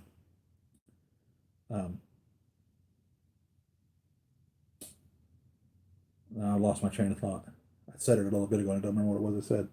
So, in that regards, if you don't respect your characters, if you don't love them, you got no business writing stories about them. It's okay to look at it with a fresh mind, but at the same token, it's wrong to do. For instance, when David Lee Roth left Van Halen, they wanted to hire a kid that didn't know anything about Van Halen, and they sure did. And well, you know how that turned out. But so that is that. I've got no other figures coming currently. Nothing in the works, nothing I'm paying for, nothing that's on its way. I've got probably 20 or 30 figures on pre-order, but nothing is coming, although everything is supposed to be coming. I think a lot of that has to do with the coronavirus that's going on right now, right? I don't think there's going to be much stuff coming from China in that regard. Put them on the back shelf because they're not coming anytime soon. And that's fine with me because I don't want to get coronavirus. And it is here in the United States. And so take care of yourselves. They say if you have a fever, you better get it checked out. If you feel you're sick, you got a fever, you better get it checked out. The Sherpo. Spiro R2, I do not. I've heard people say that he's good, but I don't know anything about him. And I don't know whether it's actually truthfully 1/6 scale. Yeah, no doubt. They want to ruin Indy next. Okay, two, thanks. Do both Hot Toys R2s have metal domes? Yes. They're both die cast, whereas none of the sideshows are. The domes are metal. This one is shinier than that one. This one has a nice gloss finish, and this is a matte finish on it. It's almost like they just sprayed a gloss finish on this one compared to that one. Did you see the Toy Fair coverage? NECA's making Back to the Future Marty and Jaws. Pretty cool. I did not. Why? I didn't know Toy Fair was right now. I thought Toy Fair was in March. Toy Fair is going on right now? I don't know. Siri probably knows. It's Leap Day. That is right. And as a matter of fact, in the last, see, since 1996, which was a leap year, and 2004 was a leap year, 2008, 2006, and 2020. Since 1996, this is only the fifth leap year. And I don't know if you guys remember that or not, but the year 2000, which was 4 years after 96, which should have been a leap year, there should have been a February 29th there was not. The year 2000 is a leap millennial.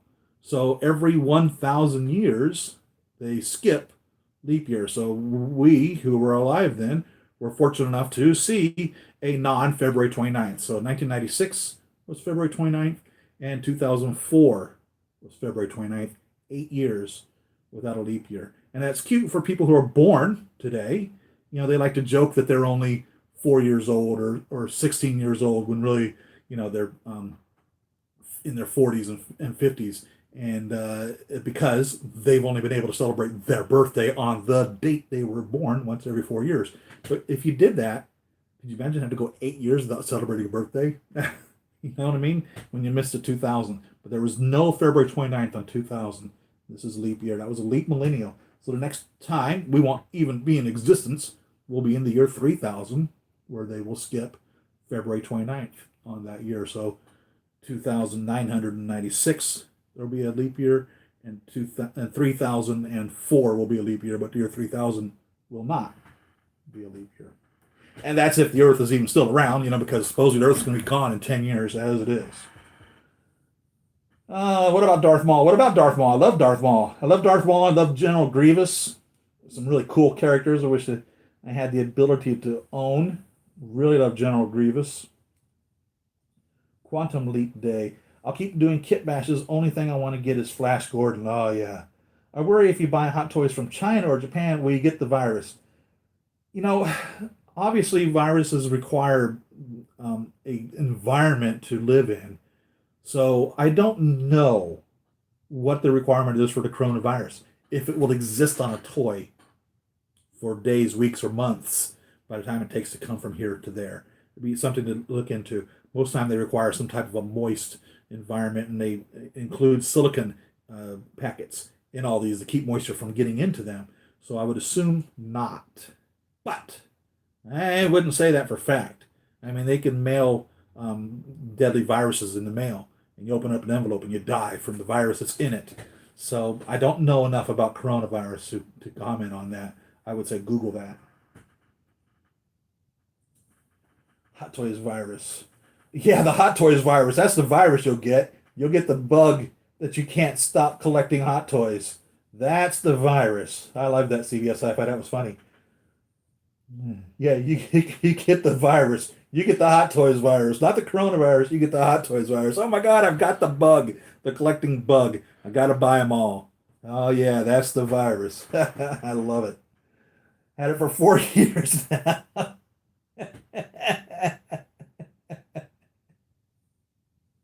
I would definitely say Google the coronavirus to see what the conditions are for the virus to remain active. And maybe they don't know. Maybe they don't know how the virus is transmitted. As a matter of fact, that was one of the big scares about the AIDS virus and the what was it?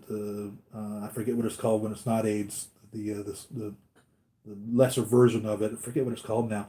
But in the late 70s and early 80s when it was coming out, they really didn't know how it was transmitted. Truthfully, they didn't know whether you could get it from drinking after somebody, or if they spit on you, or if you kiss somebody. Hell, if you even touched them or if you breathed on them, they weren't even sure. I worked in the medical field way back then, and we had a patient came through that had was full on AIDS, and literally at that point we put him in isolation. We had to go through a clean room and shed all of our clothing and put on the garments to be able to go in there to administer care to this individual. And then, of course, we came out of there and stepped into the clean room, and everything was shed from us. So then we went back outside of it because at that point we still were not positive. That was 1984. 1984. We still were not positive how it was transmitted, HIV and AIDS, and so I couldn't tell you if the information on the coronavirus would be all that accurate and such. But I'm not too concerned with it, really, truthfully, which is probably maybe foolish to say or think. You never can tell. But from my understanding, most viruses require some type of a moist or warm environment to be lethal. But I couldn't tell you. I don't know. Google it. Flash Gordon, Luke Deluxe Jedi. From what movie? The Empire Luke. That R2 pretty much it.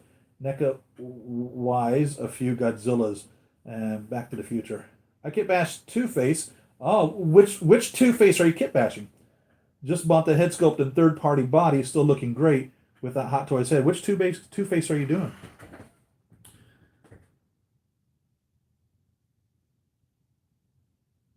So I ordered my tank, and I will order Miles Morales. So I ordered the Miles Morales from Young Rich Toys, by the way, and the Peter B. Parker, and the Gwen Stacy. Um, so I've got those on order. Miles is supposed to be shipping soon. I don't expect him anytime soon. Captain Marvel's supposed to be shipping soon. I don't expect her anytime soon. Still don't know anything with Ant-Man and the Wasp. Have no idea what's taking them so long. I'm wondering if maybe Ant-Man is available, but they want to release them together. And maybe Wasp isn't done. Something's going on there. Because we've cranked out Ant-Mans left and right. We've got, well, how many Ant-Mans are there? One, two Ant-Man? Two Ant-Man? Is that it? There was more than two Ant-Men. Two Ant-Men. So they've cranked out Ant-Man before, and there's not that big of a difference. It must be the Wasp that's tying things up. Gotta be. And maybe they don't want to release the Ant-Man without the Wasp. They don't want to kill the momentum of it. Maybe that's what's going on. Maybe that's why the Ant-Man and Wasp aren't out yet.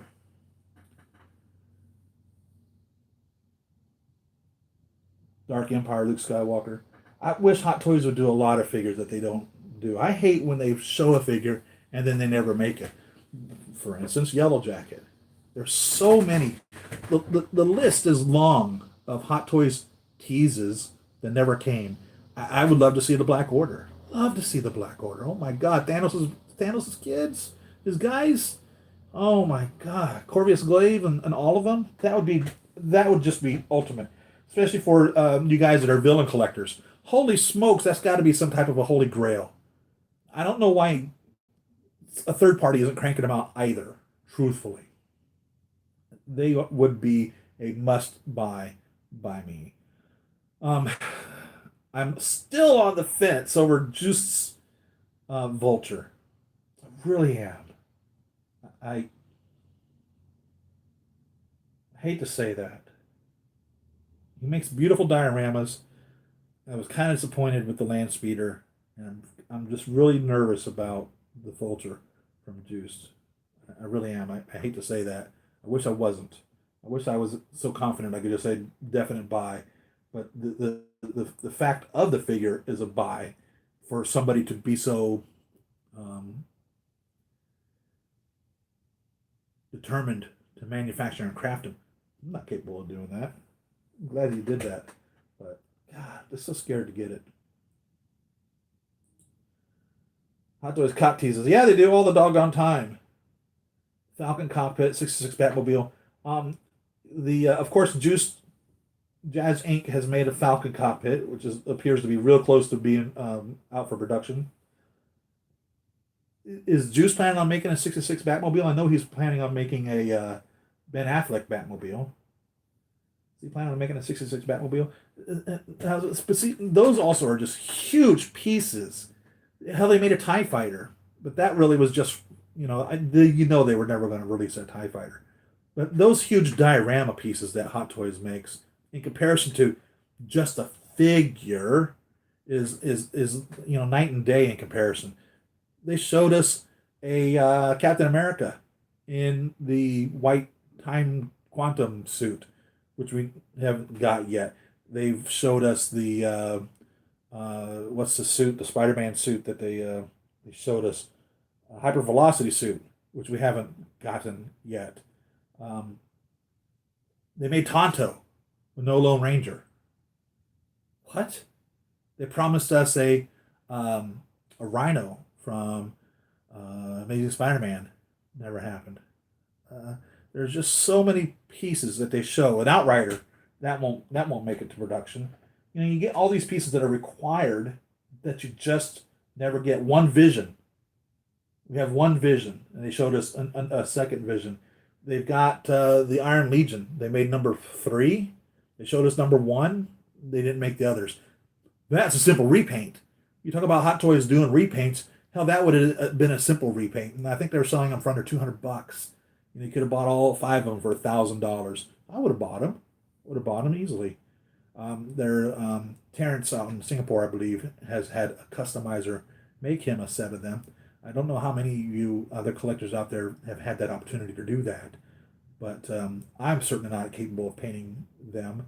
And you drop $200 on a figure and then have to pay a customizer another $200. Then you got $800. Jeez, no, you'd have $2,000 in those 5 figures after it's all said and done. That was just insane. And Hot Toys could have done that. It's so sad, and that's why it's my opinion on Miles Morales. That's going to be it. I have a hard time believing they will make any other figure. If they did, that would be great, and I would buy it in a heartbeat. I really want the Spider Noir. I really want Spider Ham. I really want Spider Gwen, all made by Hot Toys. I've got Peter B. Parker and Spider Gwen on order from Young Rich Toys, but I really wish Hot Toys would get with the program and stop screwing around and cranking these out. Truthfully, it's not a matter of them making it and sticking it on the shelf hoping it sells. With the pre-order process and them not even delivering a figure for over a year, you can't tell me for 1 second that it takes a year to turn a prototype into an actual figure. Now, I can believe that it may take a year in the design of them, in the design of making the prototype. But once you have a prototype, I have a hard time believing that it's going to take them a year. I don't really know. I'm just kind of guessing here. But my opinion is, if they are afraid they're not going to sell, then only make what's on pre-order. Offer to pre-order for until they sell out, 2 weeks, a month, 3 months, or something to that effect. And there's your order. You sold 899 of them. Make 899. You put it on pre-order, you sold 50 of them, make 50 of them. Or whatever it is. I mean, you sit on the gosh darn things for over a year. Or what was Hulkbuster? 2.5, 3 years or something? It was insane. So it's not like we're not going to wait for the figures. We're going to get them. You know how many to make. You don't have to make. You don't. You're such a large company. I have a hard time believing that you're being held with your feet to the coals in regards to having to make a minimum purchase of 1,000 or 10,000 or whatever the number is. I really have a hard time believing that Hot Toys is that small of a company that somebody is holding them to the coal and saying, no, no, no, no, we're not going to make the R2 unit unless you order 10,000 of them. Yeah, bullshit. I don't believe that for one cotton picking second. They know how many of them that they will sell if they just do the pre-orders and they only have pre-order open for 3 months and then they're done. It's not like as if they can't be like, oh, well, we can't make the Lone Ranger to go with the Tonto figure because we only had 500 people buy them. Yeah, bullshit. I don't get it. I don't get that at all. Marvel villains, yeah, you must have a small collection. I mean, how many Marvel villains are there? 30 that they've made? $100 a head, exactly. Great Twins sent me an email 2 days ago that said that due to the coronavirus, there you go, there's an answer. Their 1/12 scale releases will be delayed 1 to 2 quarters. Holy smokes, that's 3 to 6 months. Wow.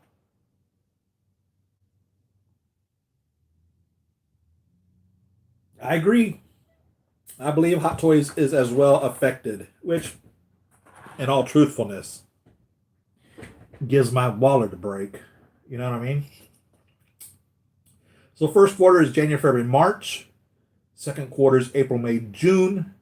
Third quarter is July, August, September. And fourth quarter is October, November, December. So when it says Q4, or for instance, they'll say expects to ship Q1, Q2, 2021. That means they expect it to be available someplace between January and June is what they expect. And then on top of that, here in the United States, you can throw another month or so on top of that. So if it doesn't ship until June of 2021, which is Q2, is an actual 3 month period. By the time it comes out here, you might not see it until August. And hopefully they're talking Q1. Now, one thing we found every year historically is right around Christmas they all start shipping. So you'll see figures just come out of the woodwork at Christmas time, and then there's other parts of the time of the year like right now. February historically has been a slow time of the year. It always is until Toy Fair comes out, which I thought was in March. I guess it is March really. And that's when we start seeing things crank up. So I'm happy that I've had a continual flow of figures coming in through January and February. Normally we don't even have that, and now I've got nothing coming, no announcements from anyone on anything coming. So that endoskeleton looks great. Quarter equals about 3 months. Yeah. So by May or June, then 1/4 is 3 months. Okay, good now. Marvel Hot Toys made how many villains? Yeah, that's the question. Thanos, Loki, Hela, well, those are definitely... No, there's not more than that. So let's talk villains. Talking about what I have. You could call the Winter Soldier a villain. So if you're a villain collector, you could truthfully call him a villain, right? We have Yondu. You could call him a villain, right? You have the Chitauri Commander and Chitauri Warrior. Those are villains. Loki as well. You could consider him a villain. These are all Hot Toys manufactured pieces.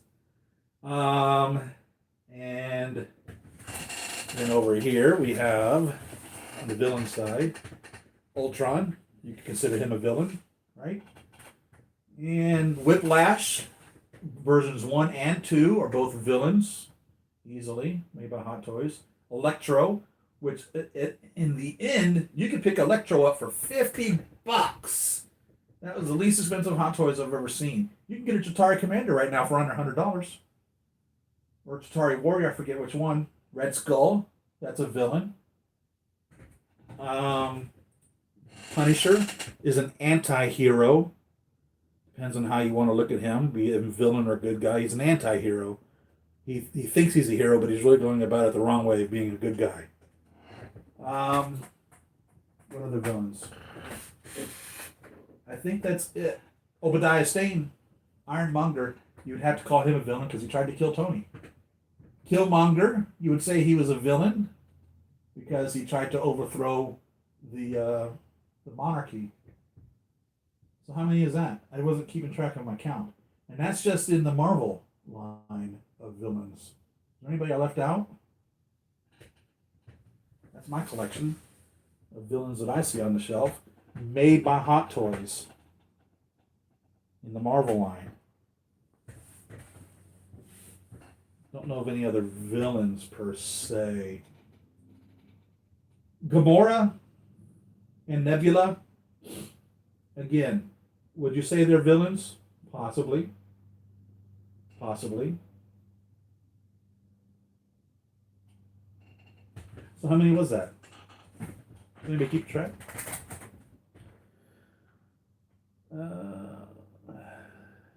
Winter Soldier and Yondu kind of in the middle, yeah.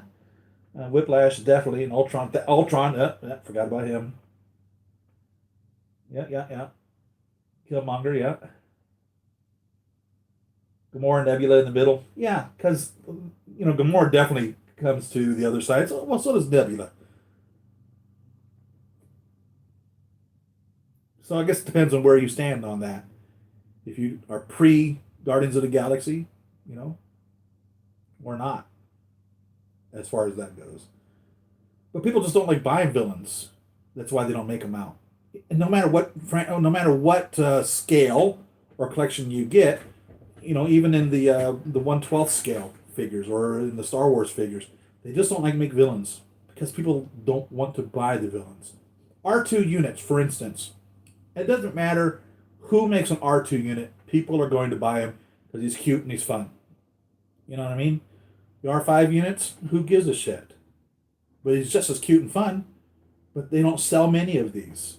Everybody wants an R2. You know what I mean? And what difference is there? The head, the shape. He even looks more human with his little eyes than the R2s. But nobody has any love for him. Really. I think you can still buy these brand new. Could for a long time. Years. You could get these brand new. You might still be able to. I don't really know. Like the black ones. Nobody wants the bad guys. And same thing with female characters. They're the ones that just don't sell. And not for political reasons. It's believe it or not, it's the little boys that want these toys. And that's what we are. We're little boys. We refuse to grow up. The old saying, the only difference between men and toys is the price of their toys. The only difference between men and boys is the price of their toys. You can buy a little 12-inch or Star Wars figure for $5, $6, $10, $15 or whatever, and these guys are $200-300. Same type of a toy. They're not toys, they're action figures. They're adult collectibles, right? Oh my God, it's so funny. I'm trying to make a video about the Miles Morales, and reading the Chinese translated to English is so gosh darn cute. I plan to get that video out today. I really want to make a preview video for Miles Morales, and I really want to talk about that. And it's so cute reading the Chinese translated in English. Oh, it's just so doggone cute. I love it. Debbie was definitely a villain, Guardians of the Galaxy 1 and in game. Yeah, she was, but God, man, what about a torturous life she went through? She was damaged, totally damaged. But technically, Scarlet Witch and Quicksilver are villains. You're absolutely right. You're absolutely right. Who was it, Hawkeye, that told her, you walk out that door, you're an Avenger. And that was where she came to that point of becoming a good guy. And even Quicksilver, kinda to some degree, converted there in the end, right? Forgot all about that. I sold my Hela. I wished I didn't have to. I made a little profit on her, helped pay the bills, and I would really want her back. One thing I hated about Hela was that they didn't give us a non-helmeted version of her. Kate Blanchett is gorgeous, and they could have so easily done the wavy hair or whatever. It would have been such a slam dunk if they'd ever had done that, and they didn't. And Hela is a beautiful figure, and she sold for a pretty penny. And I only sold her because she was worth more, and I needed to pay bills. Is why I sold her. And with my wife constantly in and out of the hospital, I may have to start selling more figures again, and that sucks. Because I thought that I was in a good place. I thought that I was well enough that I could continue to buy figures again, and gosh dang it, life sure does suck at times. You know what I mean? And for real, I understand I'm not necessarily in the position of some of you where your life is a true struggle. And I've been there. I've lived under the bridge. Okay? So I don't look at any of my position and take it for granted in my ability to purchase these figures. But I'm not rich by any means. I don't have a figure income at all. I make, a living and enough to be able to afford these. But when life throws you a curveball, there's nothing you can do. You just don't hit it out of the park. And I was hoping that I was back to what I consider a normal existence for me, where I could purchase these figures. I could spend $300 a month or whatever on them, and that just kind of got thrown out the window again. So I guess it's good that there's no figures coming on right now, because I'd be in trouble. And thank God for Big Bad Store and those that don't require a deposit on placing an order for these figures. especially when I have a year to pay for them. It makes it easier to do that. But with all the pre-orders that are coming up this year, holy smokes, I don't know what I'm going to do. And that's how I lost the Winter Soldier and Doctor Strange. I'd ordered an Infinity War Winter Soldier and couldn't get him, so I lost the deposit. And ordered a Doctor Strange Infinity War Doctor Strange, couldn't get it, so I lost the deposit. And shit like that happens, you know. So that's another reason I buy from Big Bad Toy Store. If shit happens and you can't afford it, you're not really out of deposit, unless it's a figure that was over, and I don't remember what the price is, $350 or $400 or something. That's when they charge their security deposit. So that's my life. Ironmonger, Red Skull, Loki, Whiplash, Mandarin. Ah, yeah, forgot the Mandarin. Mandarin. Atari Commander, Atari Soldier, Winter Soldier, Thanos, Guardians of the Galaxy, Ultron Mark 1, Ultron Prime. Did he ever really make a Prime? Hela, Killmonger, Thanos. Yeah, I forgot about Hela too, didn't I? She's full on villain. I love that. Tell me again, dear brother, what were you the god of? Classic scene. One of my favorite scenes in all the Marvel movies when they start playing the Led Zeppelin song and Thor finally comes himself. You know what I mean? And I like that when they're like, hit her with a lightning bolt. He goes, I hit her with the mother of all lightning bolts, and it didn't kill her. Yeah, Savon, you're the villain collector, aren't you? You are the villain collector. I'm really thinking about picking up a Gamora and have Thanos with his daughters. Yeah, I couldn't agree with you more. For real, for real. That is a whole story right there, isn't it? It really is. And I struggle sometimes with Nebula on whether or not to get two of them, because you have the good Nebula and the bad Nebula. The gold piece in her head is the good Nebula, and without the gold piece in her head, she's the bad Nebula, right? So where would you put her? Put her with the Guardians of the Galaxy with the gold? Without the gold, she's with Thanos. And the other thing I struggle with is the quantum suit Tony Stark. Still available pre-order. And I have a feeling that is going to be our only quantum suit figure. So I have a feeling if you want the quantum suit team, you're going to have to buy one for Ant-Man and one for Hawkeye and one for Captain America, and who else would be on that team that would be of that size? We really would have to do that. And what they should do is they should do a Black Widow. So you could have a female one, and there'd be your Nebula and your Black Widow. And then they would need to make a Rocket, because he's smaller, and they would need to make a Hulk, because he's bigger, and they would need to make the War Machine. So truthfully, they really only need to, if they only want to do just the one, do the Tony Stark, and then you would buy one for Captain America, one for Ant-Man, and one for Hawkeye, right? So you'd buy 4 Tonys and put different head sculpts on them. So I know you got head sculpts floating around if you're a collector. So you throw your head sculpts on there.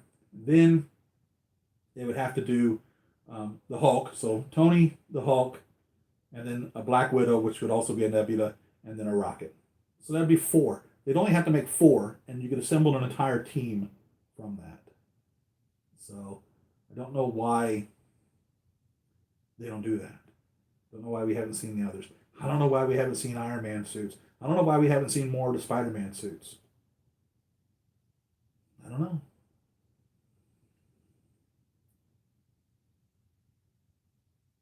Villains up for pre-order: Nebula, Mysterio. There we go. In-game battle damage Thanos. There you go. That's right. Forgot about Mysterio. And that's so funny. I certainly never expected Mysterio to make it. For real. He's one of those who's like, oh, they've got to make a Mysterio. And from looking at the pre-order pieces, they didn't do them to justice as they could have. But I really didn't expect Mysterio to be made. And that's why I'm saying Miles is going to be it. We're not going to see any more of the Spider-Verse, unfortunately. Definitely won't see the villains. We won't see Tombstone or Kingpin or Prowler or Doc Ock. I suppose your friends call you Doc Ock. No, my enemies call me Doc Ock. the female Doc Ock from Multiverse Spider-Man. It's unfortunate. I mean, that's an entire franchise that is being just totally ignored by Hot Toys. And it's not like as if they don't make enough money from us. Even though Electro, $50, and you guys still aren't buying them. Chitauri Soldier right now, you can get them for under $100. You can pick them up for $95 or something from Big Bad Toy Store. They give you $150 store credit, so you pay, I think it's $250 for them, and then they give you $150 back so you can spend it on the next figure, which puts him at under $100. It's crazy. People still don't buy them. I've got 2 soldiers and 2 warriors. Well, there are 4 of them. Standing around Thanos. And Loki. Got Loki hanging out over there. Gamora and Nebula look great. Right there. I'm just glad I'm getting a fishbowl. I'm just glad I'm getting a fishbowl in my collection. I'm super happy. Can't wait to get them. No doubt. I'm so pleased that they were able to reboot Spider-Man into the successful franchise that he was. You know, they tried to make a Spider-Man back in the day. Didn't work out. They made a Tobey Maguire Spider-Man, which was great. Spider-Man 1 was fantastic. Spider-Man 2 was okay. Spider-Man 3 was a disaster. Then they rebooted it with Andrew Garfield. The Amazing Spider-Man just didn't catch on. And, you know, it's almost like, what's going on with Spider-Man? And then when Tom Holland was introduced in Captain America Civil War, holy smokes. It's just been gangbusters since then, hasn't it? And that pleases me beyond belief. Because Spidey's my guy. I mean, think about it for 1 second. I really have no connection to Iron Man, per se. You know what I mean? But look at my Iron Man collection. And if this is what I bought for something that I didn't have that much passion for, what in the hell do you think I would do for Spider-Man? Who's been my guy for 30 years at least. Probably closer to 40 years. Spidey has been my superhero. And they make a beautiful Spider-Man now. What do you think I would do for Spidey? You know what I mean? Buy everything. Buy them all. All the villains. Whatever you crank out, I'm buying it.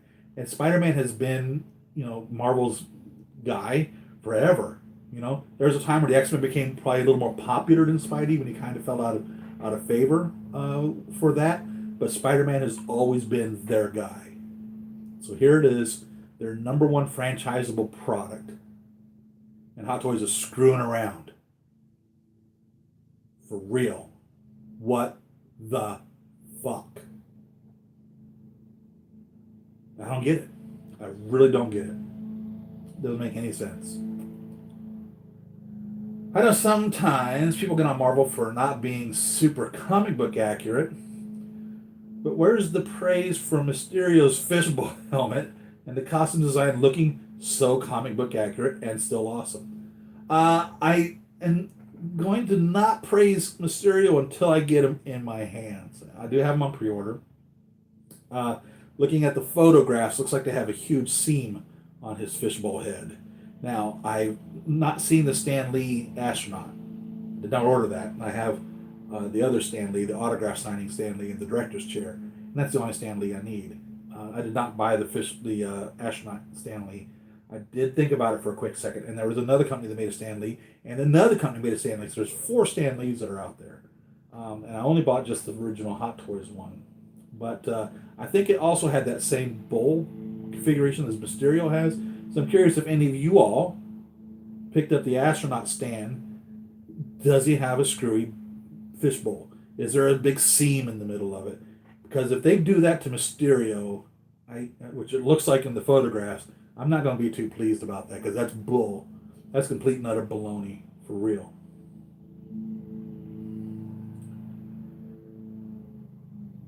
Iron Man is where ZTA 4. I don't even know what that is. Started 4 years ago. Is that what ZTA 4 is? Started 4 years ago? Is that what that means? But yeah, what I didn't like about also the pre-production prototype photographs of Mysterio is that he's not lit up like he is in the movie. They did the same thing with the Iron Spider. You know, in the movie, Peter's lit up. There's several places on him where there's lights. Like the Mark 46 has lights throughout the body. However, when the Iron Spider came out, no lights. And that was kind of disappointing. I see because they went with the decision to put him in a suit compared to like the Iron Man, which has plastic pieces all over him. You know, maybe they couldn't light up that suit because of the bendability of it. But I would have thought that they would have figured something out with that. You know, maybe using some type of a fluorescent filament or something, maybe a little fiber, LED fiber or something. I don't know. I really don't know. But I hate that they didn't even attempt to put any lights on that. And the same thing with Mysterio. I mean, in the actual movie, I know that doing a seamless perfect dome that small is very difficult. So I'll give Hot Toys a break. But from the Comic-Con photos of the people in person, it's not that bad. Okay.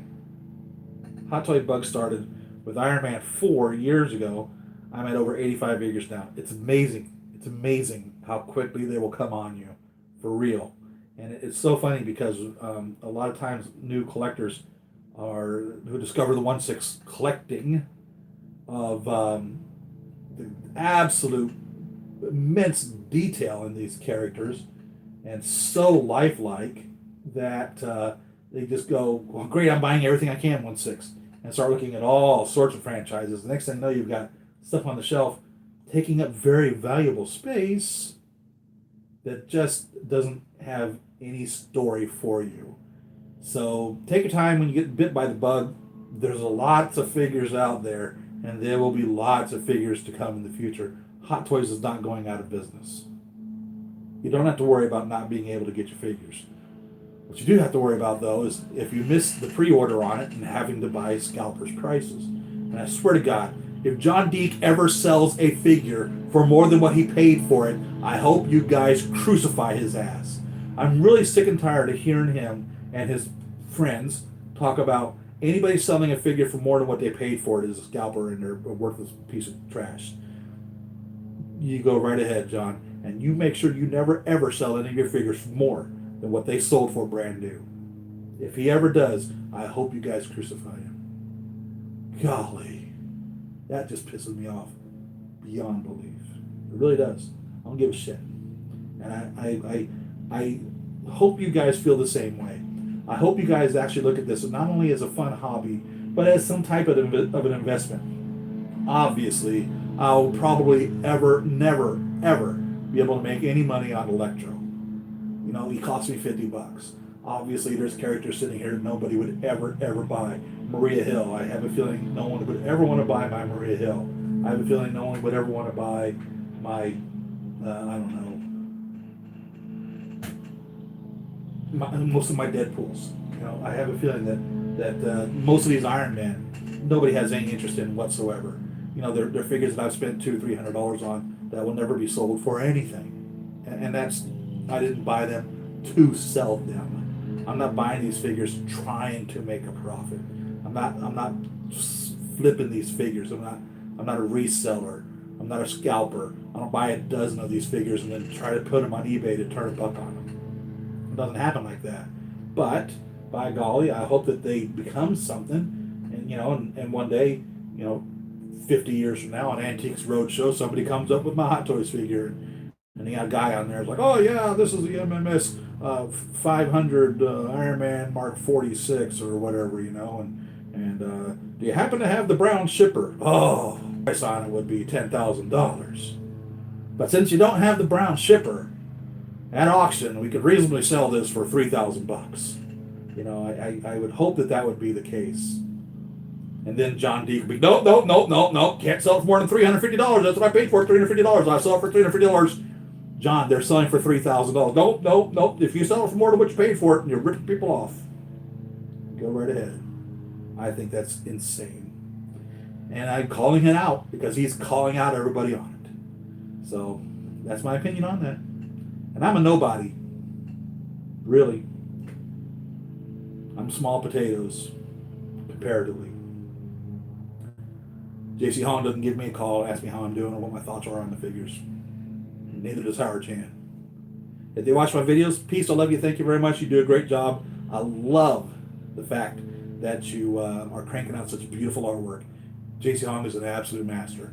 And by the way, in case you guys didn't realize that, on all of these head sculpts made by Hot Toys, each one truthfully is hand painted. So they sculpt it. One person will sculpt it, or two people will sculpt it, and then they will mass produce the head sculpts. But each head sculpt is hand painted. So truthfully, every one of these head sculpts that you have is a personal work of art. They really are, by So Young Lee or J.C. Hong or whoever it is that happens to be So Young Jang, whoever it is that happens to be painting these, they are really painting them. Each one is hand painted. So that's a little bit of special quality in regards to these pieces. It's not just mass-produced junk. They'll be sculpted, mass-produced. It is hand sculpted, or, well, not necessarily hand sculpted, but one person or two people will sculpt it, and then they'll mass produce them from that sculpt. But they are all hand painted. So take comfort in knowing that, in case you were curious. Hot Toys started with 4. Okay, the Hot Toys Mysterio fishbowl helmet actually lights up. Really? I did not know that, and that's perfect. If they could go one step further and make it kind of swirly, I mean like swirl, kind of like a shake-up little toy, you can just shake it up and it'll swirl around there. Holy crap! That would be the ultimate. If they had figured out a way of making that like a little swirly shake-up thing, holy cow, that would be so special. It's not even funny. That would be the shit. That would truthfully be the shit. That would be the shit. Period. That would actually probably be the absolute most coolest figure ever if that could be done. I don't anticipate it, but God, could you imagine? Oh my God. Well, to put it in perspective, MMS 002 calls for only $150, $250. That's battle damaged Terminator. Hi, this is JC Hong. How you doing? I'm doing great, JC. Thanks for checking in. You're the master. Love you. Yeah. Ring, ring, ring. Hey, JC. Yeah, you're doing a good job, man. Keep it up. By the way, I think you probably could have done a little better job on such and such figure. Hey, if you watch my videos, you'll see me complaining about the nose or the eyes or whatever, the fact that blah, blah, blah. Oh, yeah. You need to straighten that up, JC. You need to do a better job next time. Crank it out. Bye. Thanks for calling. Talk to you later. MMS 002 looks completely terrible, though, just very bad. Well, it's funny when you think about the first Iron Man figures and the sculpts of Tony, they really aren't the quality that they are now. I mean, which one was it? One of them, I don't even want to put the head sculpt on. It just looks so bad by today's standards. Getting into collecting now, you are really at a great place. And they just keep getting better and better, especially when these artists have been working for years on the same actor or actress. And it would be the same artist painting that person. And they've got it down pat, or sculpting them, you know. When you see Kojen's name over and over and over again as a sculptor of a certain person, or So Young Lee's name over and over and over again on a specific character, you know, they've mastered their recreation of the likeness of these characters. And it's so amazing. And those artists are so talented. And the Hot Toys head sculpt team is remarkable. And they're in South Korea. JC Hong is the boss of that department. And they have such a talented team that has been there for so long. It's amazing to see the work that they do. It really is. And I appreciate all of that. I really do. I mean, I can really appreciate a true artist, and these pieces are true works of art.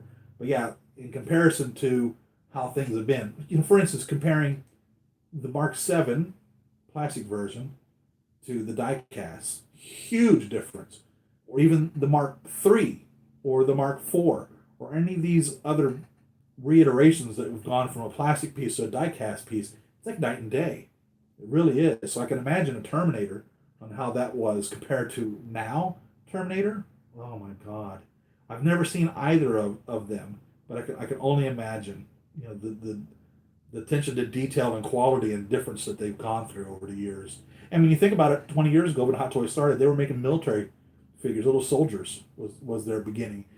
When they signed on to this, that was, oh, that's been their bread and butter forever since then. You know what I mean? They've been cranking them out left and right. We've been buying them so happily and just loving every piece, every one of them. It's amazing. I mean, sometimes in the old days, you look at it and you say, yeah, I see where the resemblance is, or I see what they're going for, or I can see a likeness in here. And now with the new ones, you're like, holy smokes, this really looks like Robert Downey Jr., like dead on. For instance, Pepper Potts. It's a difficult sell looking at her and saying, that's I can see Pepper there, but it's not like an exact likeness of her. So I would really like to have a new Pepper done. I really would like a new Pepper, a more mature Pepper, especially. I want an in-game Pepper Potts. I want that head sculpt. I want a Pepper Potts from Endgame. I really do. I don't understand for 1 second why they didn't offer the head sculpt with the Mark 49 rescue suit. That should have been a no-brainer. That should have been a definite. She takes the helmet off in Tony's final moments. Why was there not a Pepper offered? So many of these Iron Man suits, they don't come with a Tony because we didn't see a Tony's head while he wore the suit, or we've seen the suit without Tony in it. So that's why there's no head sculpt with it. We see Pepper in the rescue suit. She takes the helmet off, talking to Tony in his final moments. They didn't offer it. And I don't understand why not. I want a new Pepper. And with that head sculpt, you could put it on any other body, and you'd have Pepper Potts as well, not just the Mark 49. I don't understand why they haven't done that. That kind of bothers me. But the first Pepper that I have up here, it's a stretch to look at that and say, yeah, that's 100% like Pepper Potts. It's close, but it's not perfect. So now that they've been working on these figures for so many years, I would think for fact that a Pepper now would be dead on. Dead on.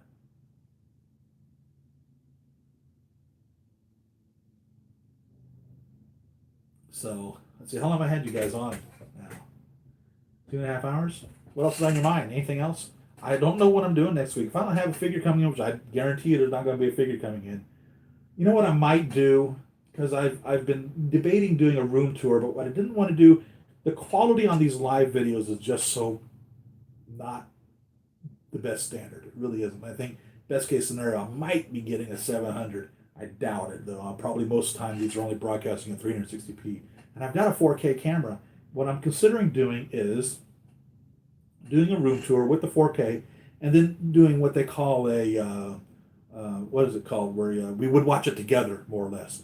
So I would do it, produce it, and then we would all watch it together and we could still comment on it at that point. And I might just do that because I really want a high quality video. And I hate that, even though I've got a 4K camera on my phone, because it's live, it ain't broadcasting 4K. The phone will record in 4K, but it doesn't live broadcast in 4K. And I hate that. I really hate that. So I'm considering doing that. But if nothing else, we'll just have a chat session. We'll discuss what's going on if I don't have anything else to unbox. But I'm going to be here next Saturday for fact, even though I've got nothing planned. We'll figure something out. And I'm considering doing that, hosting a party. I forget what they call that. Premiere. There you go. Thank you, Savon. I'm considering doing a premiere. But definitely, if I don't have anything to unbox, I'll do a room tour. I need to clean these figures too. Dust them all off. So maybe do a premiere. Yeah, I think I might do that. Go through with the 4K, film it all, and then premiere it for next Saturday. That way we can still discuss things. Just won't have, you know, full-on feedback like we have here, but we can type it in. I might just do that because I really do want to do a 4K of them. These figures are so amazing; they deserve a 4K camera. They really do. And I guess what are they now? They have they have a higher quality now, like an 8K camera or some shit. Holy smokes! Wow. Yeah, my Vampire Elves took a dive. That pissed me off. I really need to figure out a way of standing them up. But they look good over there. I'm really pleased with my Vampire Elves. I didn't think I would want to get the Carol Monroe. Carol Monroe? Is that what it is? But after looking at this Jose Gonzalez one, and the body is different than the others, I really want a Carol Monroe. But it's the same body, exact same figure, it's different head sculpt. Love my Lady Deaths. Love Fison figures. Holy smoke. Mantis. See, there's another one that Hot Toys never released. Palm Clementoff, wasn't that what her name was? Who played Mantis? Did Hot Toys ever release a Mantis?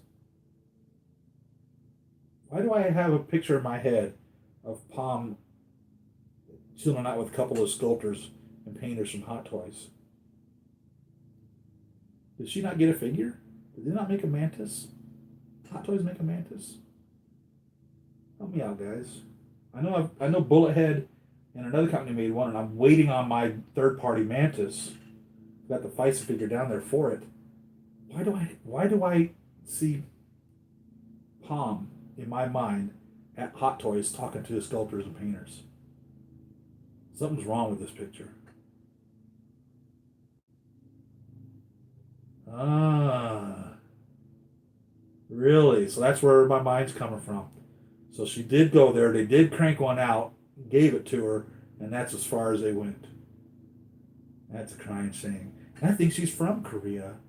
I think she's from South Korea on top of that. You would think she would be like a national icon over all of that. What a shame. Well, I believe I want to wrap this up, guys. Thanks for sharing. Thanks for watching. Thanks for tuning in. Subscribe to me on Patreon. Click a little box, send me $1. I would get 77 cents of that, and that would be great. You know what I mean? Shit. If 10 of you all sent me $1, that'd be $7.70 a month. I'm telling you, man, that is like gold to me. I mean, YouTube doesn't give a shit. So, but again, I'm not in this for the money. It's almost like a double standard. It's like talking out of the side of the neck. I'm doing this for pro bono, but I want to get paid. Like an attorney, or a doctor. They've been given the knowledge, and they expect to get paid for doing their work, but at the same token, they're expected to also do pro bono. A doctor's not going to be there watching you choke to death and die. Unless you crank out a check, I'm not going to save your life. Or an attorney, having the ability to defend you from a criminal action, and saying, unless you pay me $10,000, I'm not going to defend you. You still have that pro bono thing going on as well. But, that's why I hate to ask for it, because we're really in a pretty good place. But I'm not in as good a place as I should be, especially with my wife's bills. So, anyhow, thanks very much for sticking in. I hope you guys like this figure. If you are on the fence on getting it, I hope I helped you make that decision to track it down, because I think it's a great addition. And if you don't have any other R2 unit, this is definitely one to get a hold of. I don't believe there's any other one that surpasses it in its ability, craftsmanship, or quality.